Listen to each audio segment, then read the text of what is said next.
Welcome to the Built Ford Tough pregame on Fox. The Cotton Bowl trophy, one of the most coveted pieces of hardware on the college football landscape, and two of the nation's best teams face off for the right to call it their own. The Arkansas Razorbacks, the Kansas State Wildcats. The Cotton Bowl Classic is on the way. Don't let them go nuts. Dominate nuts. The ball is in the building. Run on 3, 1, 2, 3, run.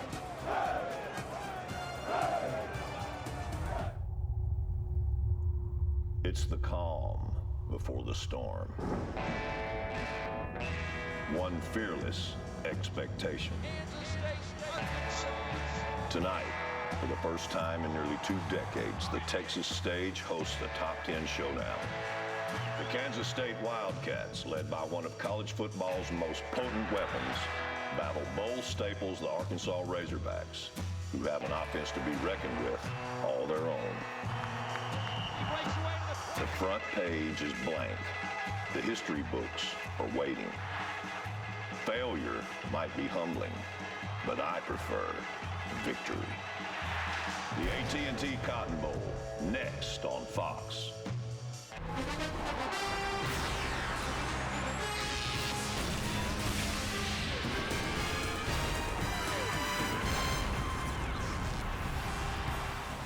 Welcome. We are counting down to one of the premier matchups of bowl season. 6th ranked Arkansas and number 8 Kansas State as they face off in one of the nation's great games, the AT&T Cotton Bowl Classic here in Cowboy Stadium. And this is really how you end your college football season, playing in the biggest football stadium on the planet, Cowboy Stadium.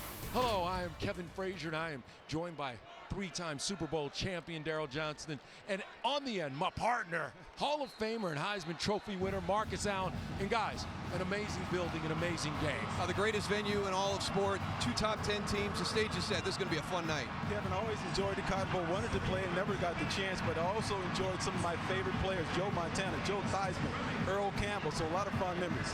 A lot of fond memories, and look how close you are to the Cotton Bowl now, Marcus.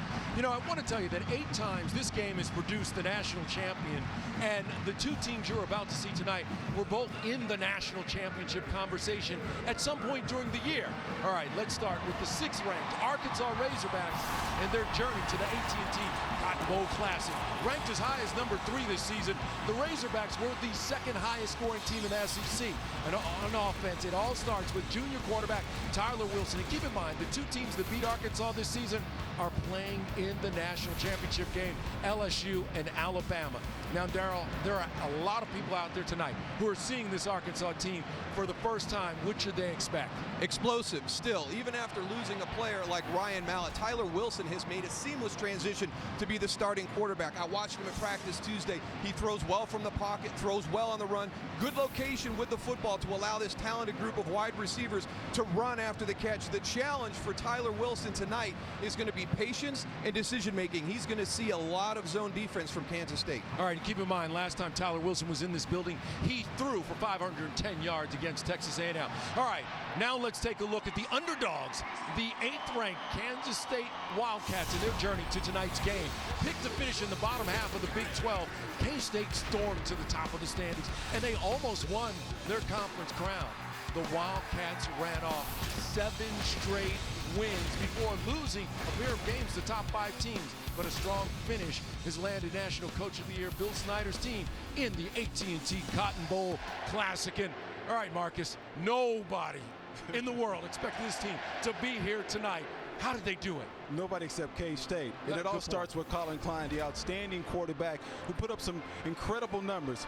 2 in particular that I'm really impressed with is 26 touchdowns and 293 carries, which is insane for a quarterback to take that many hits and endure that amount of abuse, guys. And when you think about it, guys, it's very, very impressive. When you look at what he's done, his intangibles are really key. He's a fighter, he's a winner, and he will lay it on the line for his team to make a play. I hear you. All right, during tonight's broadcast, by the way, we want to hear from you. You see the hashtag Cotton Bowl in the right side of your screen. Join the conversation on Twitter and tell us your most memorable Cotton Bowl moments. Check out the band. They're coming up. There's more on the way in a moment.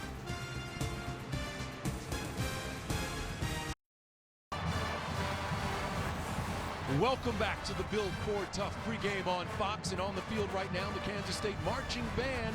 They're the pride of Wildcat Land, and they're under the direction of Dr. Frank Trace. Let's take a listen.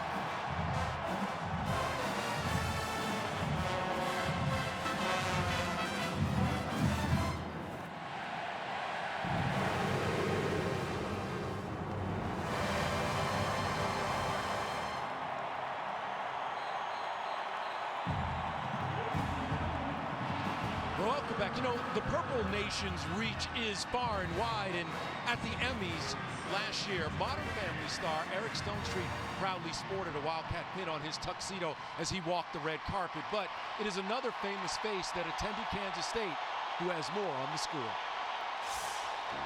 Hi, I'm Erin Brockovich. I know what you were thinking. She's not Julia Roberts. I get that a lot. I may not be an Oscar award-winning actress, but I am from Kansas and a proud Kansas State Wildcat. Now, we K-State alum weren't always called Wildcats. Until 1915, we were the Aggies. But then, head football coach John Chief Bender nicknamed his squad the Wildcats for their fighting spirit, and the name stuck. Now, I'm all about breaking barriers, and I'm proud to say that K-State is too. We were the first school in our conference to break the color barrier back in 1949 when Harold Robinson was given a football scholarship. Now enjoy tonight's AT&T Cotton Bowl Classic on Fox, and remember, it all begins and ends with Purple Pride.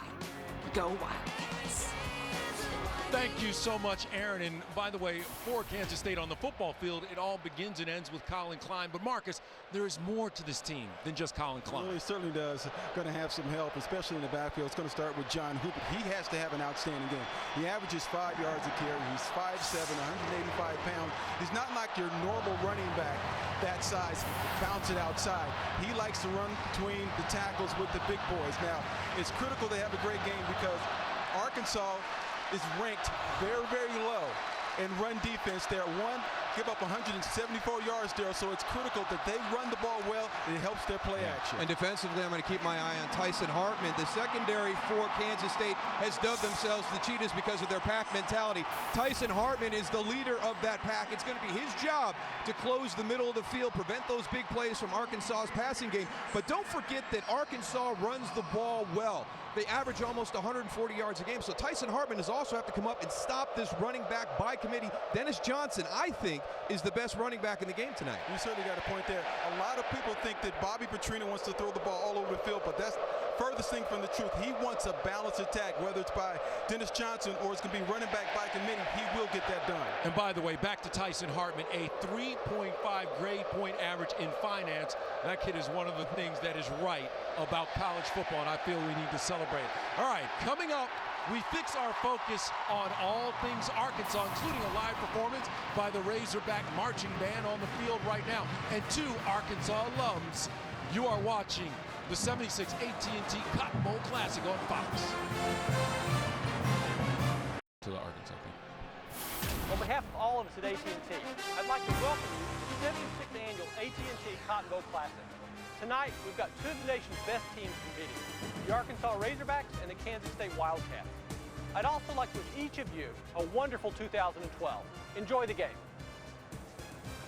Mark, thanks so much, and welcome back to the Build Ford Tough pregame on Fox. And right now on the field, the Arkansas Marching Band. They are known as the best in sight and sound, and they are here in Cowboy Stadium under the direction of Dr. Christopher Knight.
There are a few things better in the college football world than the bands. By the way, how perfect is it that we're in Dallas with the Arkansas Razorbacks in the house built by an Arkansas alum? I'm Jerry Jones, owner, president, and general manager of the Dallas Cowboys. As a graduate of the University of Arkansas, I'm proud to welcome my alma mater to my home, Cowboy Stadium. During my time at Arkansas, I made lifelong friends, like my old college roommate. That's right, folks. Before I coached the Cowboys to 2 Super Bowl victories, Jerry and I won the 1964 National Championship as Razorback teammates. Jimmy, we had a lot of fun in college, but remember, the University of Arkansas also builds great leaders. Our time at Arkansas made us the men we are today. We're proud to be amongst alumni that include governors, generals, senators, and even a Medal of Honor recipient. We hope everyone enjoys tonight's AT&T Cotton Bowl Classic on Fox, right here from Cowboy Stadium. And one last thing.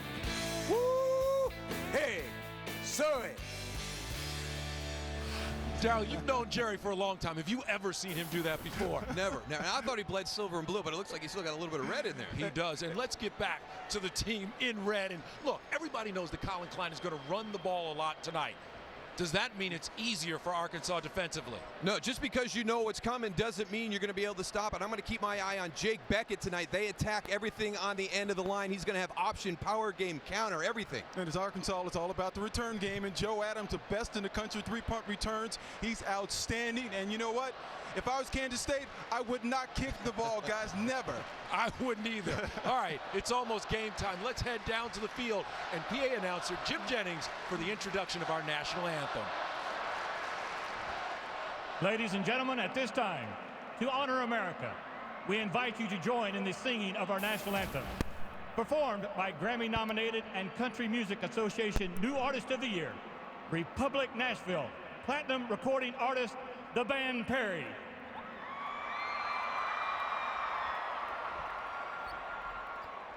Oh, say, can you see by the dawn's early light what so proudly we hailed at the twilight's last gleaming, whose broad stripes and bright stars through the perilous fight o'er the ramparts we watched were so gallantly streaming, and the rockets that glared, the bombs bursting in air, gave proof through the night that our flag was still there. Oh, say does that star-spangled banner yet wave o'er the land of the free and the home of the brave?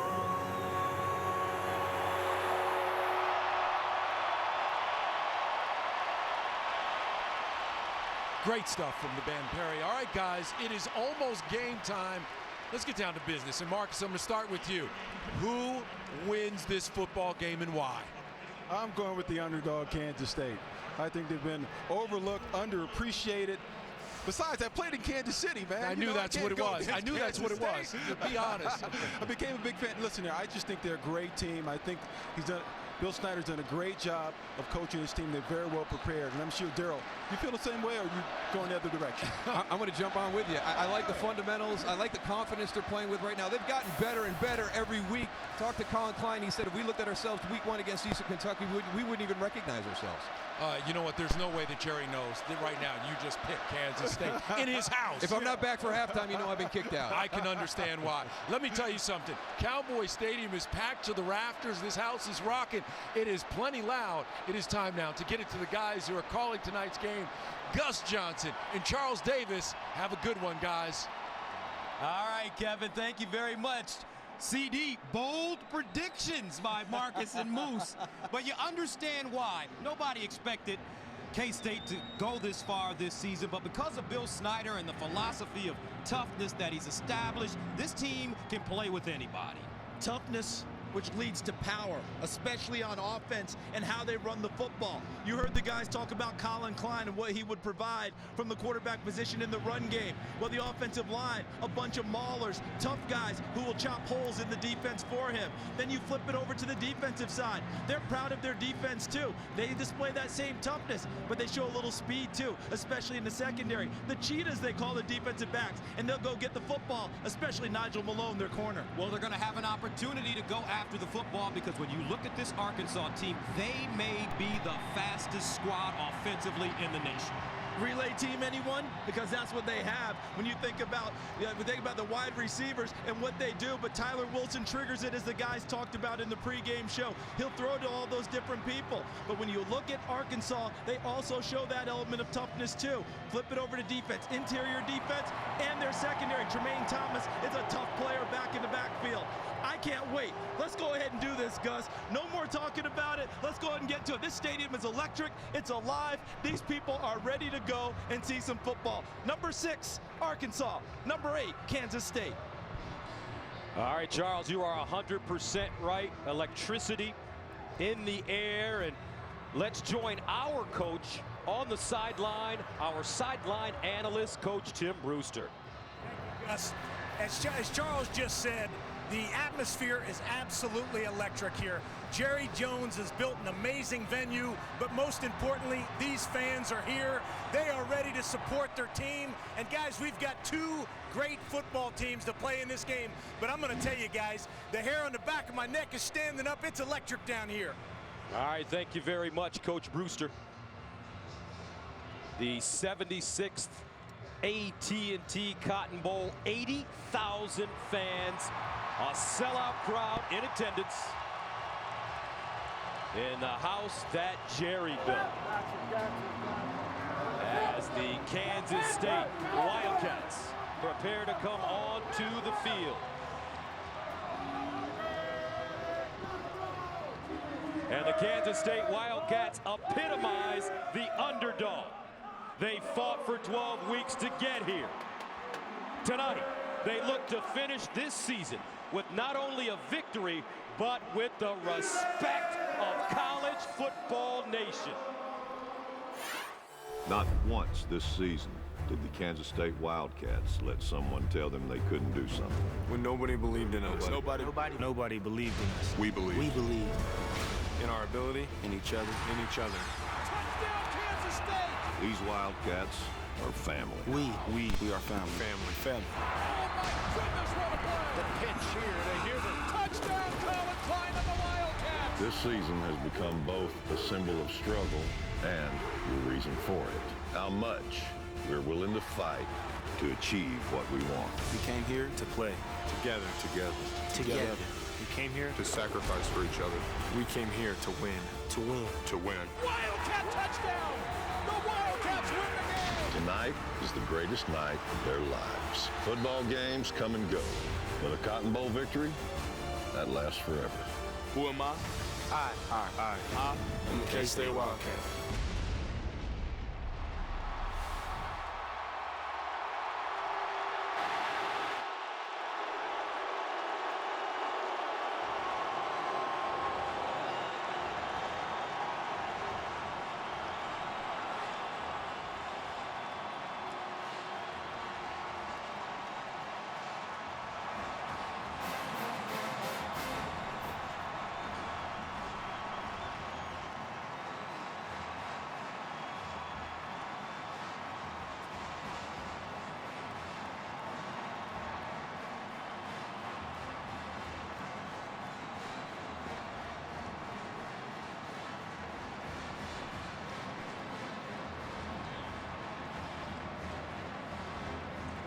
The Arkansas Razorbacks can be described in many ways.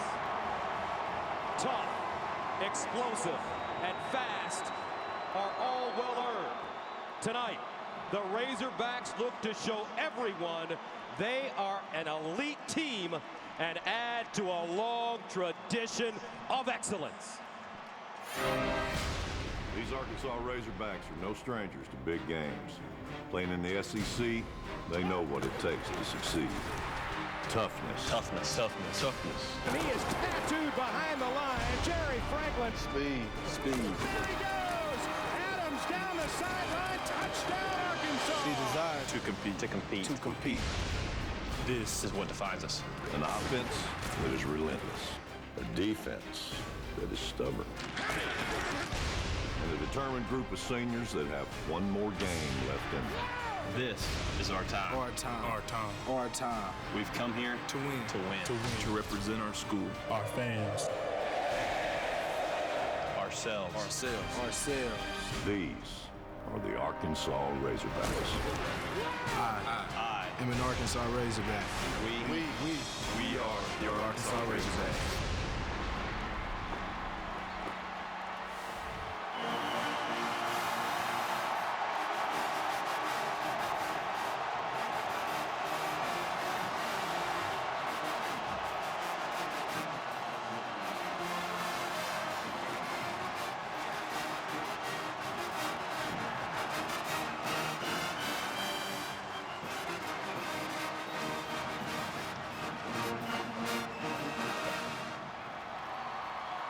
The teams are ready as we get closer to kickoff here at Cowboys Stadium. When we get back from commercial, we'll have the coin toss and kick of the 76th AT&T Cotton Bowl Classic.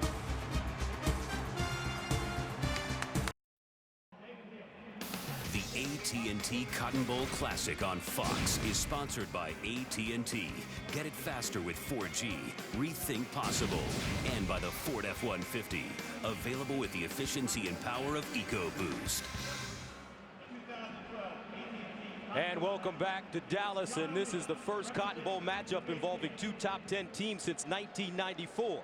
Now let's take a look at tonight's Chase Freedom Cashback players to watch. And for Kansas State, their All-American cornerback Nigel Malone is a terrific player, complete player. Can cover, can tackle, watch him on the blitz. And for Arkansas, their All-American punt returner and wide receiver is Joe the Jet Adams. He'll catch it, he'll run it from the tailback position, and on punt returns, 3 touchdowns on the year. Don't get shortchanged. Get your cash back with Chase Freedom. For more information, log on to chase.com/freedom. Now we are getting closer to kickoff here in Dallas. Right now, let's go down to the field where the vice chairman of the Fox Sports Media Group, Ed Gorn, is on hand to toss the ceremonial coin. Here's tonight's referee, John O'Neill. Gentlemen, on behalf of Mr. Mark Kiefer, Vice President of AT&T, I'd like to introduce you to Mr. Ed Gorn, Vice Chair of Fox Sports. Mr. Gorn's going to flip the coin tonight. This coin is unique in that it's got Kansas State logo on one side, the Arkansas logo on the other side. Whichever side appears face up after the toss, you've won the toss. Okay? Mr. Gorn?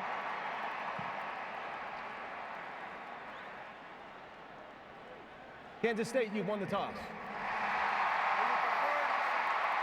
Kansas State has won the toss. Deferred their choice to the second half. Arkansas, you take the ball. Which way would you like to kick? Defend this goal, kick that way. Okay, turn your back that way, Kansas State. Arkansas, turn your back this way. Arkansas will receive to start the game.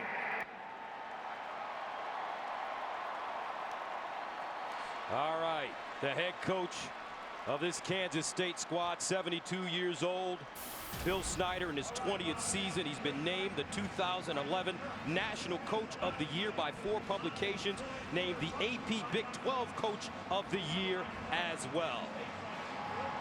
And on the other sideline, 50-year-old Bobby Petrino. What a year he's had. He's led this team to back-to-back 10-win seasons for just the 3rd time in school history. His only losses of the season at Alabama and at LSU, the top 2 teams in the nation. The Razorbacks won the toss. They've elected to receive, and a very dangerous team when it comes to their special teams. Arkansas, they have 5 kick return touchdowns this season, 3 punts and 2 kickoffs, the most in college football. As you take a look at the series note between these two teams, it dates back to 1910. They haven't played in 44 years. K-State leading the series 3-1. Their last meeting in '67. Arkansas winning 28-7. So Anthony Cantelli will send it away. And back deep, Dennis Johnson and Marquell Wade.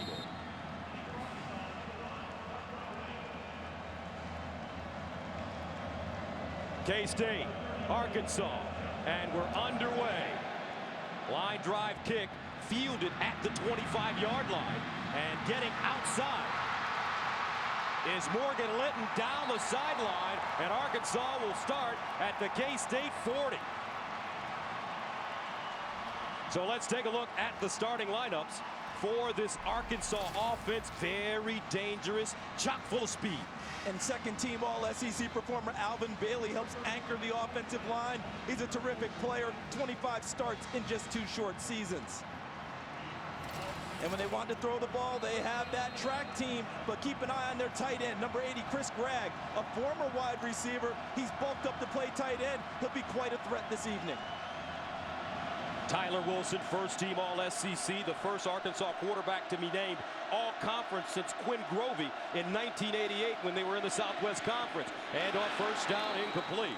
Ball intended for Joe Adams. Defensively for K-State. Ray Kibble is their stout run defender on the interior. The defensive tackle had his best season as a Wildcat, rewarded first-team All-Conference.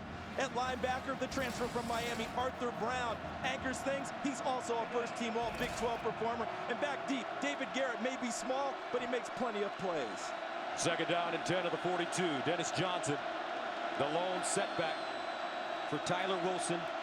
This Arkansas offense averaging 446 yards per game. And they hand it Johnson with the running room over the right side. And he'll get inside the 40-yard line, and it's a gain of about 6. Raphael Guidry with the tackle, along with Ray Kibble. And it's the type of game that Arkansas needed on 2nd and 10 to put them in this third, and what everyone likes to call manageable. 3rd or 4 or less is what offensive play callers are looking for. 3rd down and 4. With time, over the middle, knocked away, beautifully done, Ty Zimmerman.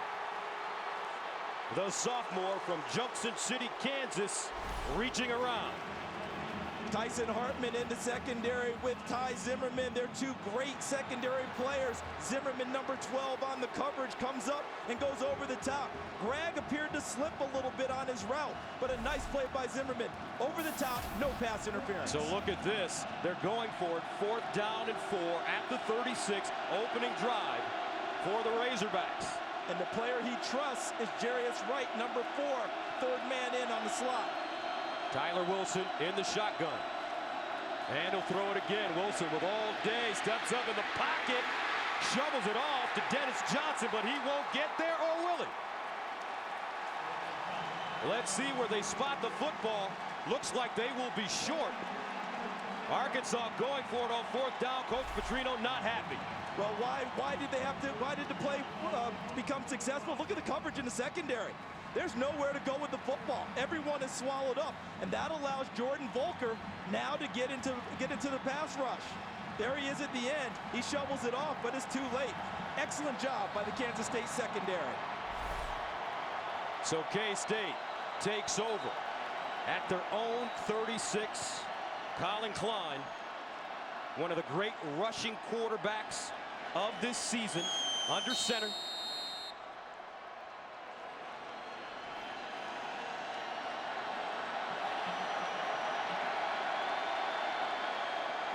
John Hubert, the deep man.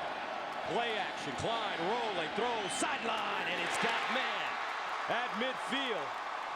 That's Tremaine Thompson with the reception, and it's a gain of 13 yards. Let's take a look at the lineups for Kansas State. And they're anchored by a freshman, B.J. Finney. He's got some freshman All-American mention for his play this season. And then when they do want to throw the ball, their number one threat is Chris Harper, number 3, a former quarterback turned wide receiver. He's really blossomed this season. So a surprise. K-State coming out chucking it on first down. Now at their own 49. Out of the eye. Delayed handoff. Hubert. And he's stacked up. Pile pushed forward. He'll gain a couple to Narius Wright with the tackle. Defensively, let's take a look at Arkansas. Jake Beckett, their all SEC defensive end, anchors things, 21.5 sacks in his career. In the middle, Jerry Franklin has led the Arkansas team in tackles for 4 straight seasons. And back deep, their leading tackler over the last 4 ball games has been Tremaine Thomas. He's been awfully active in the secondary, making plays on the football. Second down and 7 at the 48-yard line. Klein in the shotgun. Arkansas showing blitz. Now Klein will change the play at the line of scrimmage. Klein to throw it. Steps out of the pocket down the seam. Incomplete. He had a man. Tremaine Thompson was wide open. And when you get into bowl game situations, what you have to think about for both teams is tendency breakers. And what we've seen already with Kansas State, coming out and throwing the football 2 out of the first 3 plays, that's a tendency breaker. So close to an explosive play early for Kansas State. Klein has thrown for over 1,700 yards this season, 12 touchdown passes, 5 interceptions, but his bread and butter is running the football. Third down and 7 at the 48.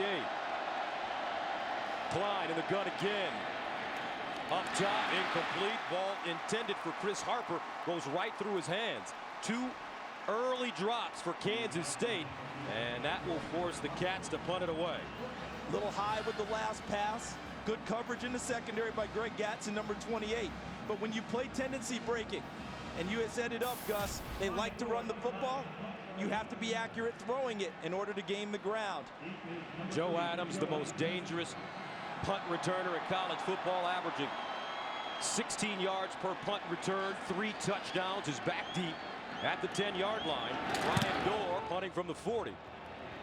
And Dorr will send this one into the end zone. Arkansas will have it at their own 20-yard line. No score early, 76. AT&T Cotton Bowl. Back after this. Welcome back. Let's take a look at tonight's Nissan keys to the game. For Kansas State, it's their run game that's led by their quarterback. Innovative in the way that they get things done with a power running game with a quarterback. For Arkansas, it's their innovative pass game. It's option football, but it's down the field. The receivers break off of what the defenders do and go in the opposite direction. So Tyler Wilson, his best game of the year versus Texas A&M, played in this stadium. He went 30 of 51 for a school record 510 yards, 3 touchdowns, and no interceptions. First down and 10 of the 20. Underneath, and it's caught. Joe Adams with the reception, his 50th catch of the year. When people talk about Tyler Wilson, one of the first things they talk about is his toughness in the pocket. He is willing to stand in and take a big hit to deliver a pass downfield.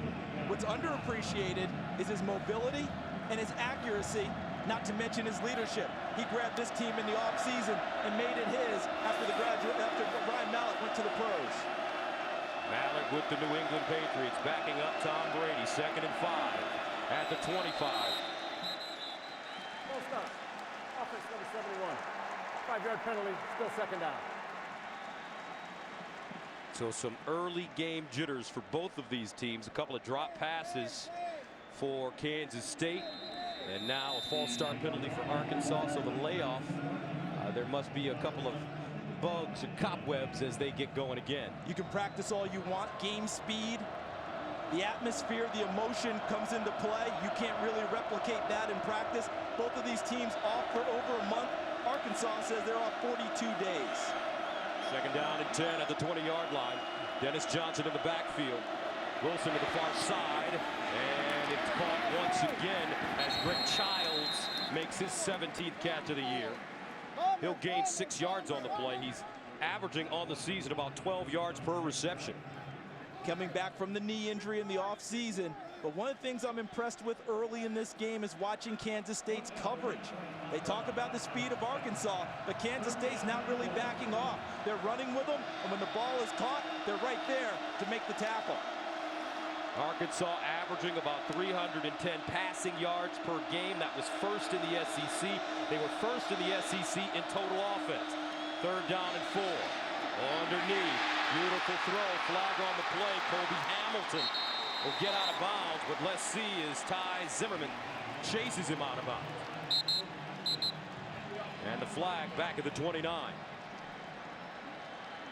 It's one of those all-go routes and drag the receiver underneath short, and it was open in there. Let's see if maybe they might have picked someone off to create that extra space. Offense number 3. 15 yards from the previous spot. Repeat 3rd down. That's Julian Horton, the sophomore from Norcross, Georgia. So right up here, that's Kobe Hamilton. He'll be the one who will drag across the middle of the field. But what he's doing is crisscrossing right there. And you see right there in that spot, that's where the penalty came in. Joe Adams, he's not able to just rub off of him and continue his route. He essentially blocked Arthur Brown. An illegal play, the officials caught it, Arkansas penalized.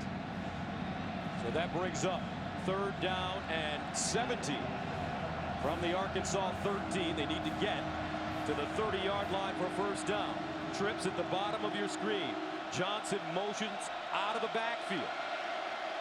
Wilson over the middle, caught again, Childs, and he'll crawl forward to the 22, not enough. Arkansas forced to punt the ball for the 1st down as Jordan Volker comes up with the tackle. And Jordan Volker initially rushed the quarterback and then turned around and went downfield into the secondary to help make the tackle. Early in this game, Kansas State's keeping everything in front, rallying to the football, so even when the pass is complete, there's no yardage after the catch. The tackles are made on the spot. Dylan Breeding punting away for Arkansas inside the 10. Thompson back deep, and Thompson with the fair catch at the 32-yard line, a 45-yard punt. So coming up, one of the toughest young men in college football, Colin Klein, and the Cats on offense after this. The AT&T Cotton Bowl Classic on Fox is sponsored by Nissan. Innovation for today, innovation for tomorrow, innovation for all. And the great views from just above the field come from our AT&T aerial cam. Colin Klein and the Kansas State squad with the football at the 33-yard line. Klein did not run the ball on his first possession. He'll line up in the shotgun. Wilson and Hubert in the backfield.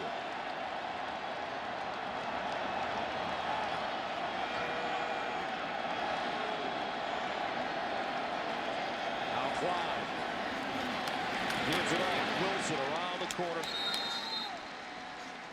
getting to the 40-yard line. And he gains 5 on the play. We talked about tendency breakers in the first series for Kansas State, where they threw the ball on 1st down. They threw it on their 3rd play. And then you look at this one, and Braden Wilson carries the football to fullback. That's his 4th run of the year. They're breaking every key that Arkansas has been scouting for prior to this bowl game. Coach Snyder adding some wrinkles for this AT&T Cotton Bowl Classic. 2nd and 4.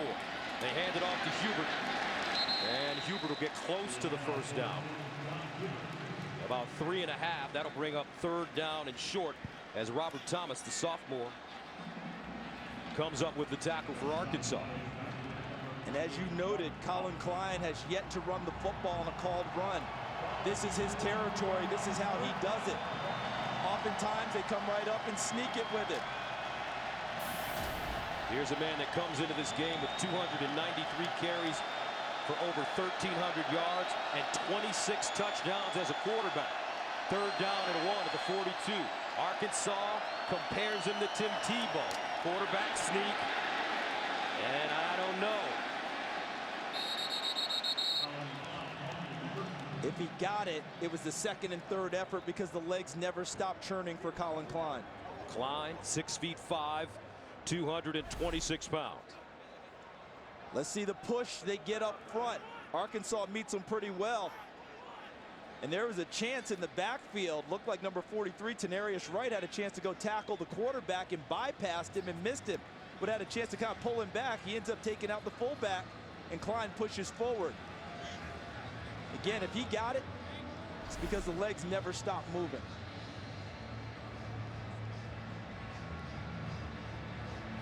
And he did.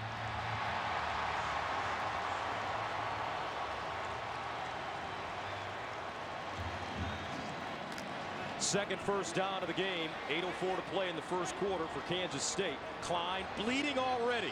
That didn't take long. He's like Rocky. You know, he guys will go out there, get a little bit of that going. That'll get his juices going. You heard the reaction from the crowd. Many thought it was a bad spot. I thought it was right about accurate after the second and third effort for Colin Klein. First down and 10 at the 43. Hubert, the pistol back behind Klein. And Klein will run it with room on the edge, turns the corner, down the sideline, and out of bounds, but a flag on the play on the far side at the 42. Eric Bennett chasing him out of bounds.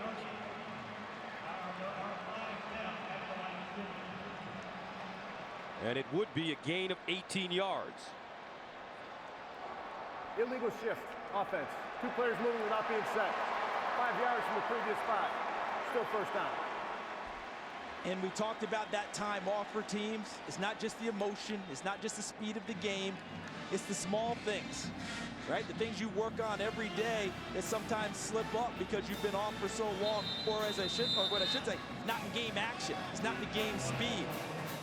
And Coach Brew, preparing for a bowl game must be a very interesting task for a head coach. Gus, you've got to be very prudent in how you use your opportunities. You get 15 opportunities to practice, and you got to utilize every one of them well over a month before a game. It's a tough situation to get a team sharp. First down and 15 at the 38. Klein, quarterback draw, held up in the backfield and goes down. Nicely done. D.D. Jones, first man to him. Tenarius Wright comes up and cleans it up. On the quarterback sneak, Tank Wright went past Colin Klein. Not this time. Look at him working on Offner, number 75. And he continues upfield. And when Klein tries to flush up the middle, Tenarius Wright is there with some help from D.D. Jones. Second down and 18 at the 35. 6:43 to play. First half, 76th AT&T Cotton Bowl. From the house that Jerry built. And what a facility, folks. Cowboys Stadium. Klein looking. Flag on the play. Klein elects to run and gets to the 40. But a flag in the backfield. Brian Jones makes the tackle. Excuse me, Byron Jones.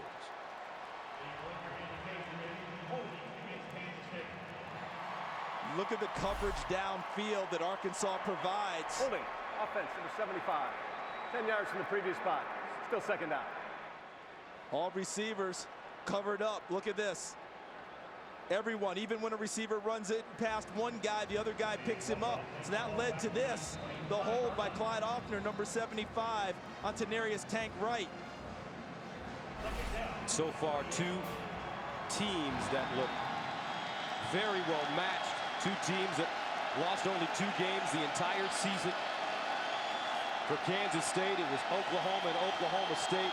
And for Arkansas, LSU, Alabama. Second down and 28 at the 25. Pretty good company there, partner. Outstanding company, because you're only losing to the best in the country. That tells you you're pretty good yourself because you beat everyone else. Under 6 to go. No score. No score. 5:59 to play in the first quarter. Now here's tonight's State Farm Get to a Better State recap. Arkansas wide receiver Joe Adams, his electrifying 60-yard punt return against Tennessee gave the Razorbacks an early lead. For Kansas State, they want to keep this young man off the field. State Farm for auto, home, life, and banking. Get to a better state. Adams on the sideline. SEC Special Teams and All-Purpose Player of the Year. Second down and 28 at the 25.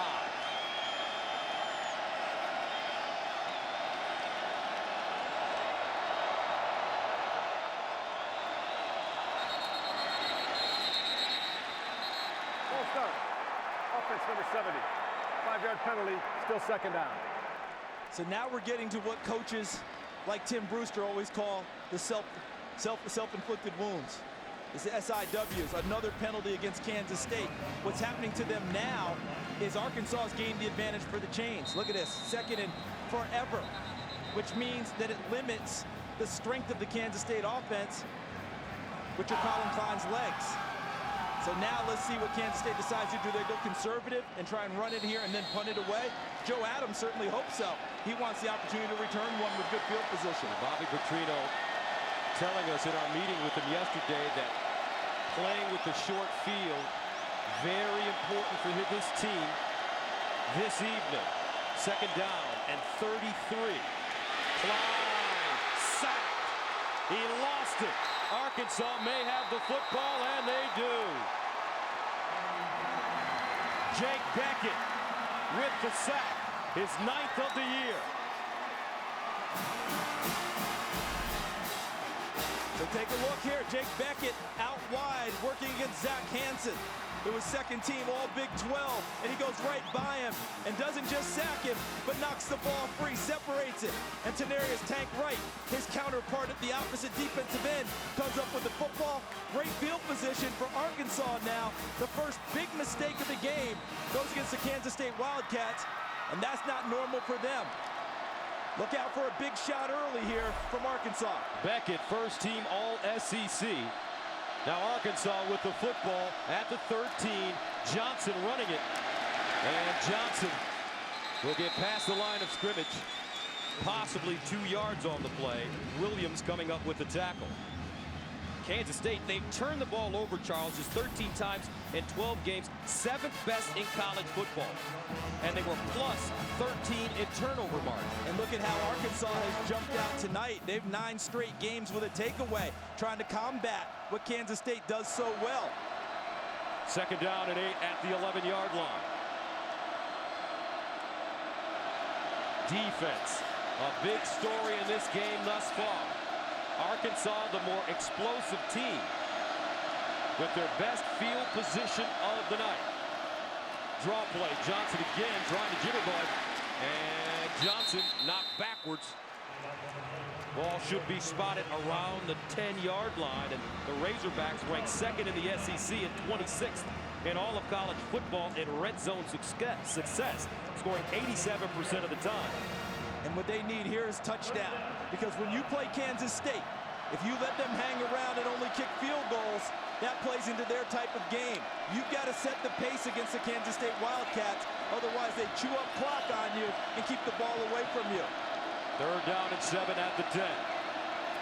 Wilson with time. Over the middle, knocked away. Ty Zimmerman, beautiful job once again. And the Razorbacks will be forced to settle for a field goal.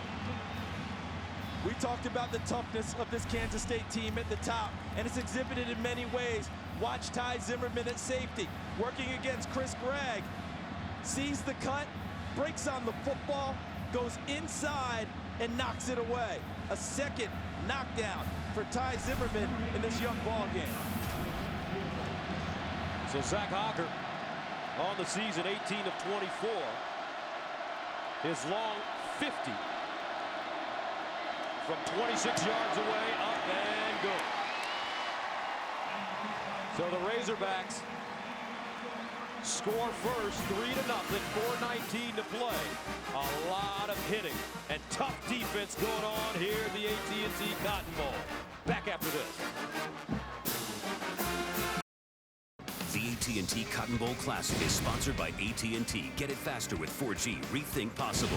By Bud Light. It's the sure sign of a good time. Here we go. And by USAA. Proudly serving the financial needs of the military, veterans, and their families. And the great views from just above the field come from our AT&T aerial cam. Gus Johnson, Charles Davis, Tim Brewster, Daryl Johnston. At the 76th AT&T Cotton Bowl, Arkansas scoring first to take a 3-0 lead. The Razorbacks are 3-7-1 in the Cotton Bowl. Their last appearance in 2008, a 38-7 loss to Missouri. Tremaine Thompson Chris Harper ready to receive the football for K-State. And it's fielded at the 5-yard line by Thompson. And Thompson weaving his way, and he'll go down at the 30. That's a 25-yard return. Ross Rastner coming up with the tackle on special teams. Now Sunday, our coverage of the NFL playoffs begins with the wild card round as Matt Ryan and the Falcons look for their first playoff win in 7 years. Meanwhile, Eli Manning tries to lead the G-Men in their first postseason win since Super Bowl 42. Fox's coverage of the NFL postseason begins with the NFC wild card Sunday at noon Eastern, 9 a.m. Pacific. First down and 10 at the 30-yard line for Klein. A number of miscues for this Kansas State team, but they've shown an ability to rally late in games. Sometimes they can get off to slow starts. And they were aided by their defense. And what I mean by that is Arkansas had a golden opportunity. The sack by Beckett knocks the ball free. They recover it deep in Kansas State territory. But they only get 3 points out of it. The defense held them to a field goal. So the slow start by the offense, helped out by the defense, the game doesn't get away from them. Second down and 6 at the 34 after a 4-yard gain by Klein. Angelo Peace, their number 2 running back, running the Wildcat. Klein at the bottom of your screen. And Peace looking for a crease. Breaks it back. Oh, helmet off. And tackles being made. What a job. D.D. Jones, without his hat, comes up and makes the stop and says, not in my area. Angelo Peace was a quarterback in junior college at Hutchinson Community College. He's trying to follow Braden Wilson into the hole. It was held up by the Arkansas defensive front. They formed what a lot of coaches call a picket fence. Nowhere to really go with the football. Nice tackle by D.D. Jones. Third down and 4 at the 36. Klein looking over to the sideline. And Klein in trouble. Tries to get outside. Lowered his shoulder but couldn't get the first down. Terrific pursuit by this Arkansas squad as Jericho Nelson knocks him out of bounds and prohibits him from getting that first down. That's a big league tackle because Jericho Nelson's out here. He's got to make sure he doesn't move too far in the opposite direction. Stays at home, has a chance now. Remember, that's a big, strong quarterback. Colin Klein, if he gets his shoulders square, he runs over people. Nelson takes him over the sideline, forces a punt. So Dorr will punt from the 24-yard line. His last punt, 48 yards.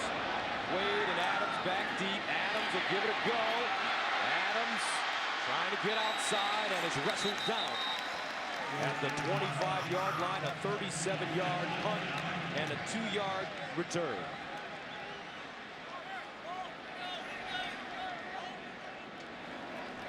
Excellent punt coverage by Kansas State with a brand new long snapper leading their way down the field, number 46 there. Dalton Converse just got the job because the previous long snapper didn't make it academically at the end of the semester. This is his first time snapping. First down and 10 at the 37 for Arkansas. Out of the offset eye, and they hand it off. Ronnie Wingo. And he'll pick up a few. Hartman with the tackle. And what a hard-hitting game so far. Very difficult to make yards against either front early. Arthur Brown forcing it first. Trey Walker with help from the interior. Kansas State gives up 100 yards less per game rushing than they did last season. Arkansas has yet to pick up a first down. Wingo again. And he gets to the 35. And that's a 6-yard gain. So 3 and 6 brings up third down and short. As Tyson Hartman is in on the tackle once again. As tight as things have been running the football early for Arkansas, that's about as good a run as we've seen tonight. Not just in yardage, but in how it was blocked against the front of Kansas State. Arkansas on the season averaging 138 yards rushing per game, 79th in the nation. Third down and 1 at the 46. Out of the offset eye, Ronnie Wingo. Second man through, and nothing. What a job. This time, Adam Davis shooting the gap and making the play. These defenses are all business, Charles Davis. Watch Adam Davis, the defensive end. The handoff, plays off of the first block, and is right there and doesn't give an inch to Ronnie Wingo. That's textbook right there. You can't ask for anything better than that. He holds him up, waits for the rest of the pursuit to get there, and flexes his muscles.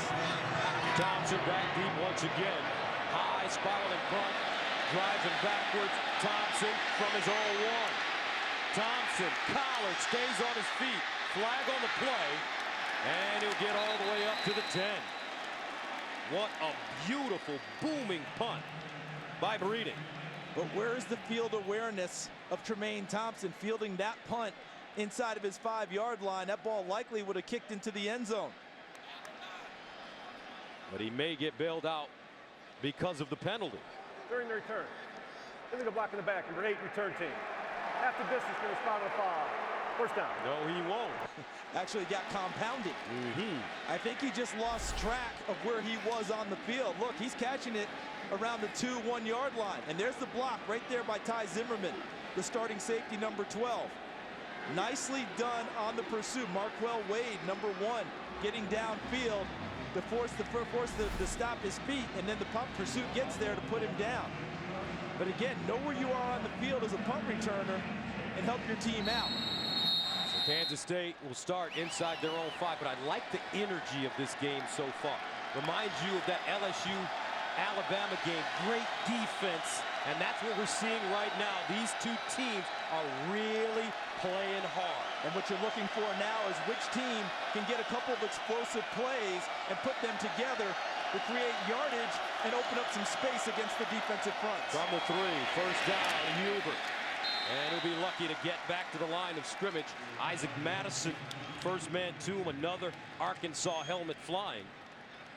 And that takes us to the end of the first quarter with the score, the Razorbacks 3, the Wildcats nothing. Second quarter coming up. The Big D.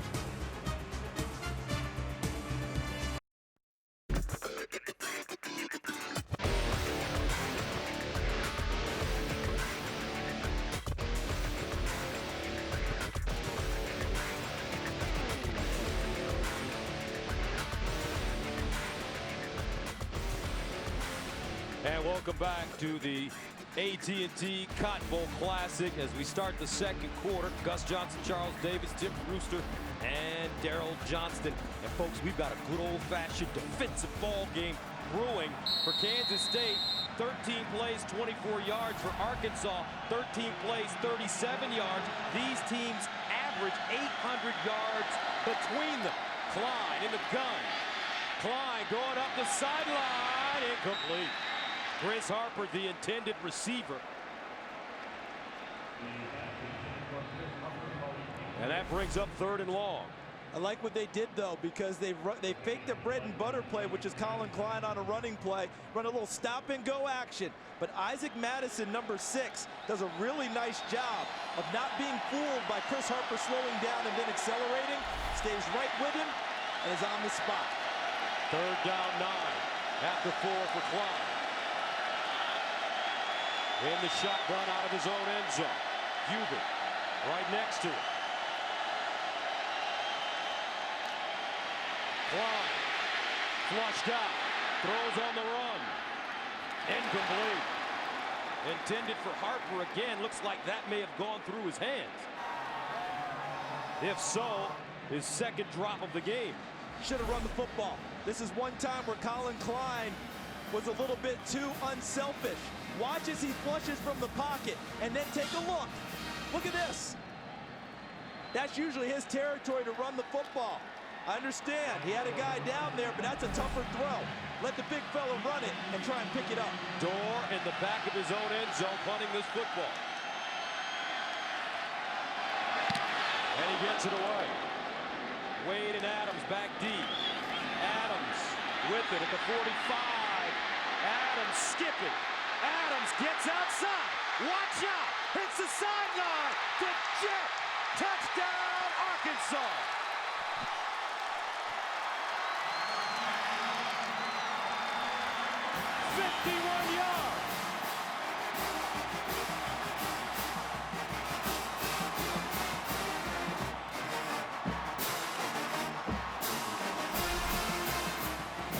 Watch when Joe Adams catches the football, because they tell you as a punt returner, you need to make the first man miss, but it also helps when you get an initial block. Okay, there's the first block. Now watch, right there. That allowed him to get to the sideline where the fence was formed, and once he gets to the sideline, it's over. What an electric move by Joe Adams, his best game of the year versus Missouri State. He had 2 punt returns for touchdowns. His 4th return for a touchdown of the season, and Arkansas takes a 10-0 lead. Back after this. 10-0 Arkansas with the lead now. What a return by Joe Adams, and he got some help from his friends. Did he ever? Because he sets it up perfectly, but watch coming to right there. That's Ross Rasner, 35. Terrific block. He's a backup linebacker, but he gets some more help. Watch Jericho Nelson, 31, right there. A second block, another block here, and then once he gets to the corner, look out. That was Tevin Mitchell, number 8, with the other block. And that's when the Jet propels. And this is where Arkansas wanted to be. Coach Petrino telling us they wanted to play from the front and make this Kansas State squad chase them. Thompson and Harper back deep. And K-State will take a knee. Well, it's been a long time, folks. Let's go back to 1961. The Arkansas Razorbacks' Lance Allworth returned a punt 49 yards against Duke in the 1961 Cotton Bowl. That was the last time a punt was returned for a touchdown in this classic game. Fitting that it was an Arkansas player, the man later known as Bambi in the NFL, Lance Allworth. So we look at this, there are 8 special teams and defensive return touchdown this season for Arkansas, and that's the first one given up on special teams this year for Kansas State. And we just noted Lance Allworth there. But Arkansas, a proud tradition of excellent punt returners, including Ken Hatfield, their former head coach. First down and 10 at the 20-yard line. For Klein. And Klein elects to keep it, and he is dragged down. Terrific job by Zach Stadler as he read the play perfectly and dropped him for a loss. You know what they say about Zach Stadler? Not a great technique player, but somehow it turns out right for him. He's one of those guys that you don't worry about the technique, you don't worry about his hand placement, but somehow he finds his way to the football. Having a fine season this year as a senior. Senior from North Little Rock. No gain on the play, second down and 10. Angelo Peace coming in for K-State. Sergeant's team timeout. Kansas State. And Kansas State calls timeout. 13:48 to play. Second quarter, 10-0. Arkansas.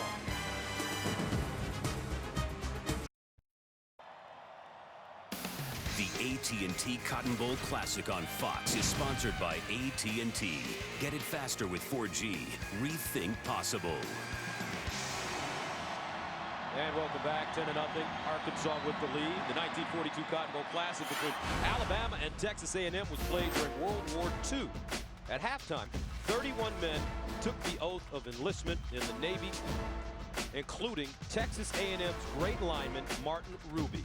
This flashback was brought to you by USAA, serving the financial needs of the military, veterans, and their families.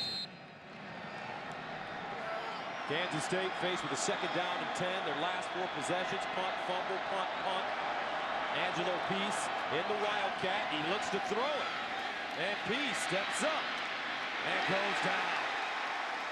Great pursuit, Alonzo Highsmith, the junior from Missouri City, Texas, with the tackle. What I don't understand here is Kansas State taking the ball out of Colin Klein's hands and putting it in someone else's hands when they're down 10-0. 10-0 is not insurmountable by any stretch, but I think they've got to get their quarterback going. And the run game is what's been their bread and butter all year long. Get back to doing what you do best and let Colin Klein have his opportunities. Third down and 13 at the 17-yard line. 4 receivers at the bottom of your screen. Klein over the middle and dropped. Wow. Broderick Smith, and it's been that kind of first half for Kansas State. Drop passes, penalties, they've hurt themselves. Coming from the left side of your screen will be Broderick Smith crossing in the zone, and that's a nice throw by Colin Klein. When your team's down 10-0, you've got to help out. Now, Broderick Smith missed a lot of this season. Bill Snyder didn't play him, never really announced why. His first game action from about mid-season was in their last game against Iowa State. Listed as a starter, but only has 6 catches for 60 yards on the whole season. And Dorr sends it away. Adams with the fair catch at the 46 and 37-yard line. The Razorbacks with excellent field position. Coming up, we'll see if they can move it against the Cats.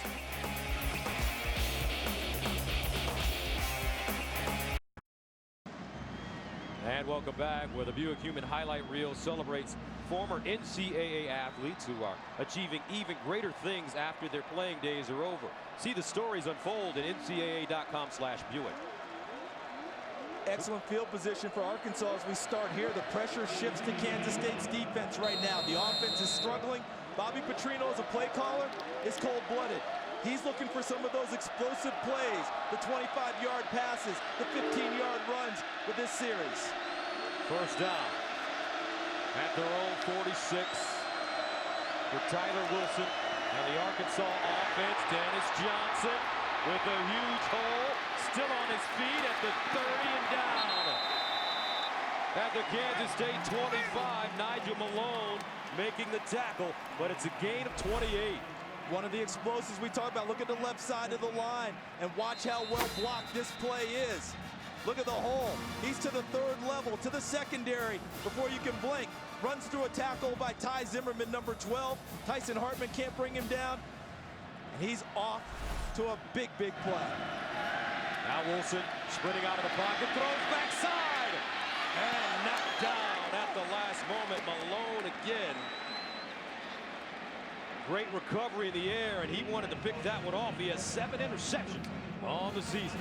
Really well played by Nigel Malone because he did not move on the rollout by Tyler Wilson. He tried to roll right and throw back left, hoping to draw the defense over. But Nigel Malone stayed at home and made a nice play on the football to knock it away from Dennis Johnson.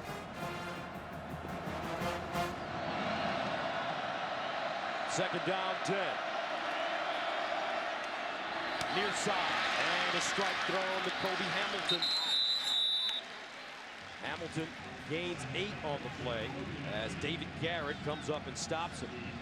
But Arkansas receivers Kobe Hamilton and Greg Childs, along with Jarius Wright, have 3 of the top 7 average per catch numbers in the nation. Hamilton is 3rd at 18, Childs 6th at 17, and Wright 7th at 17.2. And we have not called Jarius Wright's name tonight. Third down and 1. Wingo outside. And Wingo gets inside the 10 as Ty Zimmerman makes the tackle. Do you get the sense that Bobby Petrino told his offense that this drive is our biggest drive of the game thus far, because up 10, playing from the front as we want, they've got to put it to them as best they can, because you don't want to leave air for Kansas State. They've been in this spot many times. He wants as big a lead as he can get. First down and goal to the 8-yard line. A gain of 8 and a gain of 9 on the last 2 plays. Wingo in the backfield with Tyler Wilson. Here's Wingo. Low to the ground, and he goes forward, but Vi Latui is there for the tackle. I'll be surprised if they if they run the football anymore on this series. Second and goal. Hard to run it against them, even though they got the explosive run. I think they're going to put it in Tyler Wilson's hands. Jarius Wright, you just mentioned it. We haven't called his name yet. Third from the top, inside. Second down and goal to 7. And Wilson wants to run it. And he gets down to the 2-yard line. I don't. Lemur, the outside linebacker, makes the saving tackle. And I don't think that was a called quarterback draw. I think he just saw the gap and flushed and went to it. Remember in our meetings with him, he said one of the things he thought he could improve on was actually using that mobility and running the ball more when he felt pressure in his face. 3rd down and goal at the 2. Arkansas 1 of 5 on 3rd down conversions. Wingo, the single setback. Wingo running right. Oh, and he's stopped. What a job by that Kansas State defense. Safety Tyson Hartman making the play. And it's a loss of 3. One of the top student athletes in the nation is number 2, Tyson Hartman. Look how he stays stout, stays square to the line, and slips the block of Jarius Wright. The National Football Foundation gave him an $18,000 postgraduate scholarship. But he's not done playing football and smacking people just yet. So Hocker comes in to attempt a 22-yard field goal. Up. And good. 9:20 to go. 2nd quarter. As Arkansas takes a 13-0 lead. Let's get a feel for this game from our men on the sideline, Coach Brewster and Daryl Johnston. Coach Brew. Gus, you really feel like Arkansas has settled into a really nice rhythm. They're a precision-based offense. It's taken them a little while to make the, get in the rhythm of the game. I'll tell you what, the real catalyst was the punt return by Joe Adams. You could see tremendous life on the boundary, gives them great excitement. And I'll tell you what, Paul Haynes and the defense is doing a great job on 1st down. That's the whole key. Moose. You know, Tim, I was at practice on Tuesday, and I was so impressed how Bill Snyder and his staff preached fundamentals. I'm not seeing that transferring to the game tonight. Offensively, pre-snap penalties, bad technique that leads to more penalties, a turnover deep in your end. In the special teams, fielding a punt on a 1-yard line and then allowing the nation's leading punt returner to get the edge, just mistakes you would not expect to see from a Bill Snyder coach team. Love the observations, guys. What I was surprised about was them not throwing the football more down there on that drive. I thought they were going for the jugular to try and stick it in the end zone. So Jermaine Thompson will let it go out of the end zone. K-State will have it at the 20, and for Colin Klein, there have been some miscues. Nicely thrown ball early in the game. Jermaine Thompson on the 1st series. That one's a little bit high. Chris Harper can't come down with it. And Broderick Smith on the last series. Klein 1 for 6, 13 yards. Kansas State has 22 yards of offense, 23 yards in penalties. And look at what they've done based on their season so far. Time of possession way down from what they normally do.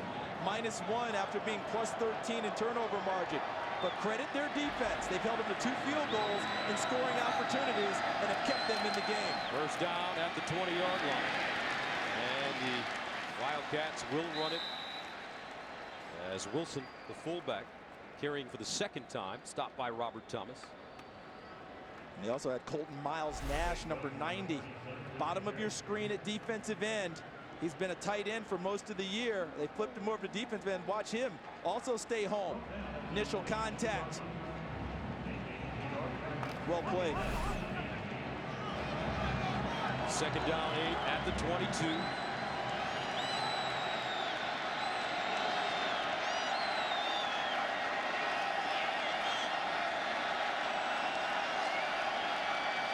Klein runs the football and is lucky to get back to the line of scrimmage as Ross Rasner, we've been mentioning his name quite a bit tonight, comes up with a tackle.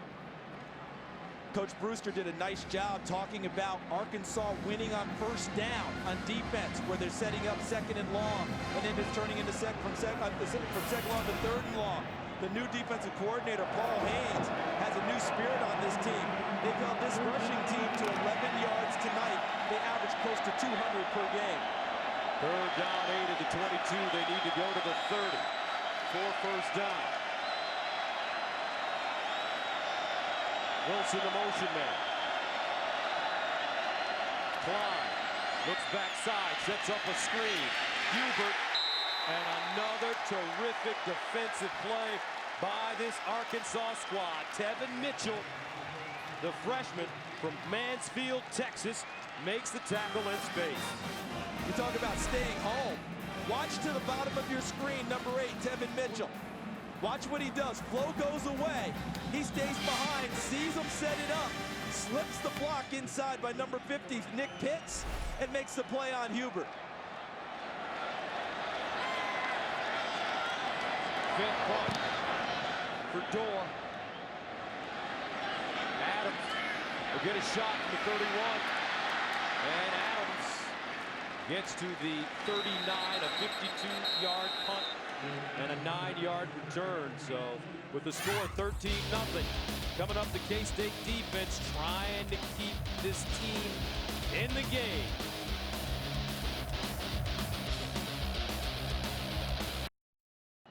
Tonight's game is sponsored by Buick. See real stories of human achievement on the Buick Human Highlight Reel at ncaa.com/Buick. By Pizza Hut. Right now, get any pizza for just $10 only at your Pizza Hut. And by State Farm. For auto, home, life, and banking, get to a better state. Welcome back. Coming up at the half, it's the Pizza Hut halftime show with Kevin Frazier, Marcus Allen, and Daryl Johnston. They'll have first half highlights, opinions, and analysis. 7 minutes to play in the second quarter. 13-0. Arkansas with the lead and the football as they start at their own 39. And Bob Petrino has made some sweeping changes with this team. And one of them starting to play dividends already as they pitch it to Adams. And Adams tries to turn the corner. And dropped around the line of scrimmage by Arthur Brown. So some new coaches on this Arkansas squad, Charles. And you're talking about sweeping changes paying dividends. Talk about Paul Haynes, the defensive coordinator, who has the Arkansas defense playing so well. That's him in the box making calls, but he's doing it in the lingo of Arkansas. He doesn't have his new stuff in. Reggie Johnson, who was right next to him, he's the linebackers coach. So if he gets stuck with a call, Reggie puts it into Arkansas language for him. They throw it far side, and Childs breaks a tackle. So defensive coordinator Will Robinson moved on. Paul Haynes, who spent the last 7 years at Ohio State and coached with Petrino in the NFL with the Jacksonville Jaguars, was named the defensive coordinator. Offensive coordinator Garrett McGee was named the coach at Alabama Birmingham. Paul Petrino's brother, Bobby Petrino's brother Paul, comes back after spending 2 seasons at Illinois. So 2 coordinators out, 2 coordinators in at Arkansas. 3rd and 6 to 43. Wilson stepping up with a lane. And he gets inside Kansas State territory down to the 42. Nigel Malone tripping him up. It's a 14-yard gain. And one of the things that goes along with Tyler Wilson with his toughness is his imagination now. Watch it come out. He told us in our meeting, I have to do a better job of using my legs when the opportunity presents itself. So far tonight, he's doing an excellent job of that. Open lane, he finds it and runs tough for a first down. And a flag on the play. Before the snap, charge timeout, Kansas State. Their 3rd and final timeout. 5:33 to go, and now Kansas State out of timeouts here in the first half. Arkansas driving once again, and as you take a look at some of the coaching changes that have taken place late in the season. And what's interesting is you've outlined it, Gus. All right, Paul Petrino comes back. He's going to call right here. All right, he's in the ear of his brother Bob, telling him tendencies, what he sees, and Bob Petrino really trusts his judgment. He may not call the exact play he wants right then and there, files it away, he'll call it later. Steve Caldwell, we saw on that list, has moved to special teams coach. Well, he was already on the staff. Paul Petrino was on this staff, went to Illinois, has come back, familiarity. You mentioned, Gus, that Paul Haynes, the new D coordinator, worked with Bob Petrino in Jacksonville. Familiarity, he knew who he was, knew what he was getting. And what does he say he wants? Sound and simple, and plenty of effort. And so far, the Arkansas defense is giving him exactly that. First down and 10 at the 43. Wilson scrambling, dumps it off. Johnson in the flats. But an interesting question, Charles. You finish your season at Arkansas 10-2. Your only losses come to the two best teams in the nation, LSU and Alabama, and you fire your defensive coordinator. He knew that wasn't the direction he wanted to continue to go, and he knew that with a month's time, and recruiting, he wanted a new coach in place to start moving forward towards 2012. Second down and 8 at the 41. Wilson hands it off to Johnson. And Johnson trying to hurdle, but nothing doing. David Garrett took on a block and made the play, a loss of 4. This Kansas State defense, they're keeping this team in the game. Without a doubt. And David Garrett, who last year played a lot of linebacker, despite being 5'9", 175, his teammates call him Rat. Textbook tackle. Takes down Dennis Johnson. Third down and 12 at the 45. Ronnie Wingo back in the game. Tyler Wilson going for the home run. Wilson, touchdown. Jarius Wright, 45 yards, his first catch of the game.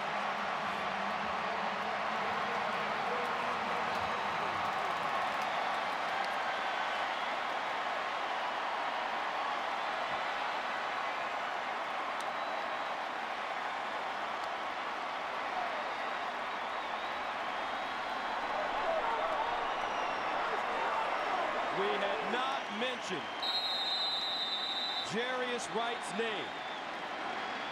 One of the most prolific receivers in all of college football. He remained patient. Oh, and the extra point block. Picked up. Malone for 2. Malone. Kansas State gets on the board the hard way. Another blocked kick.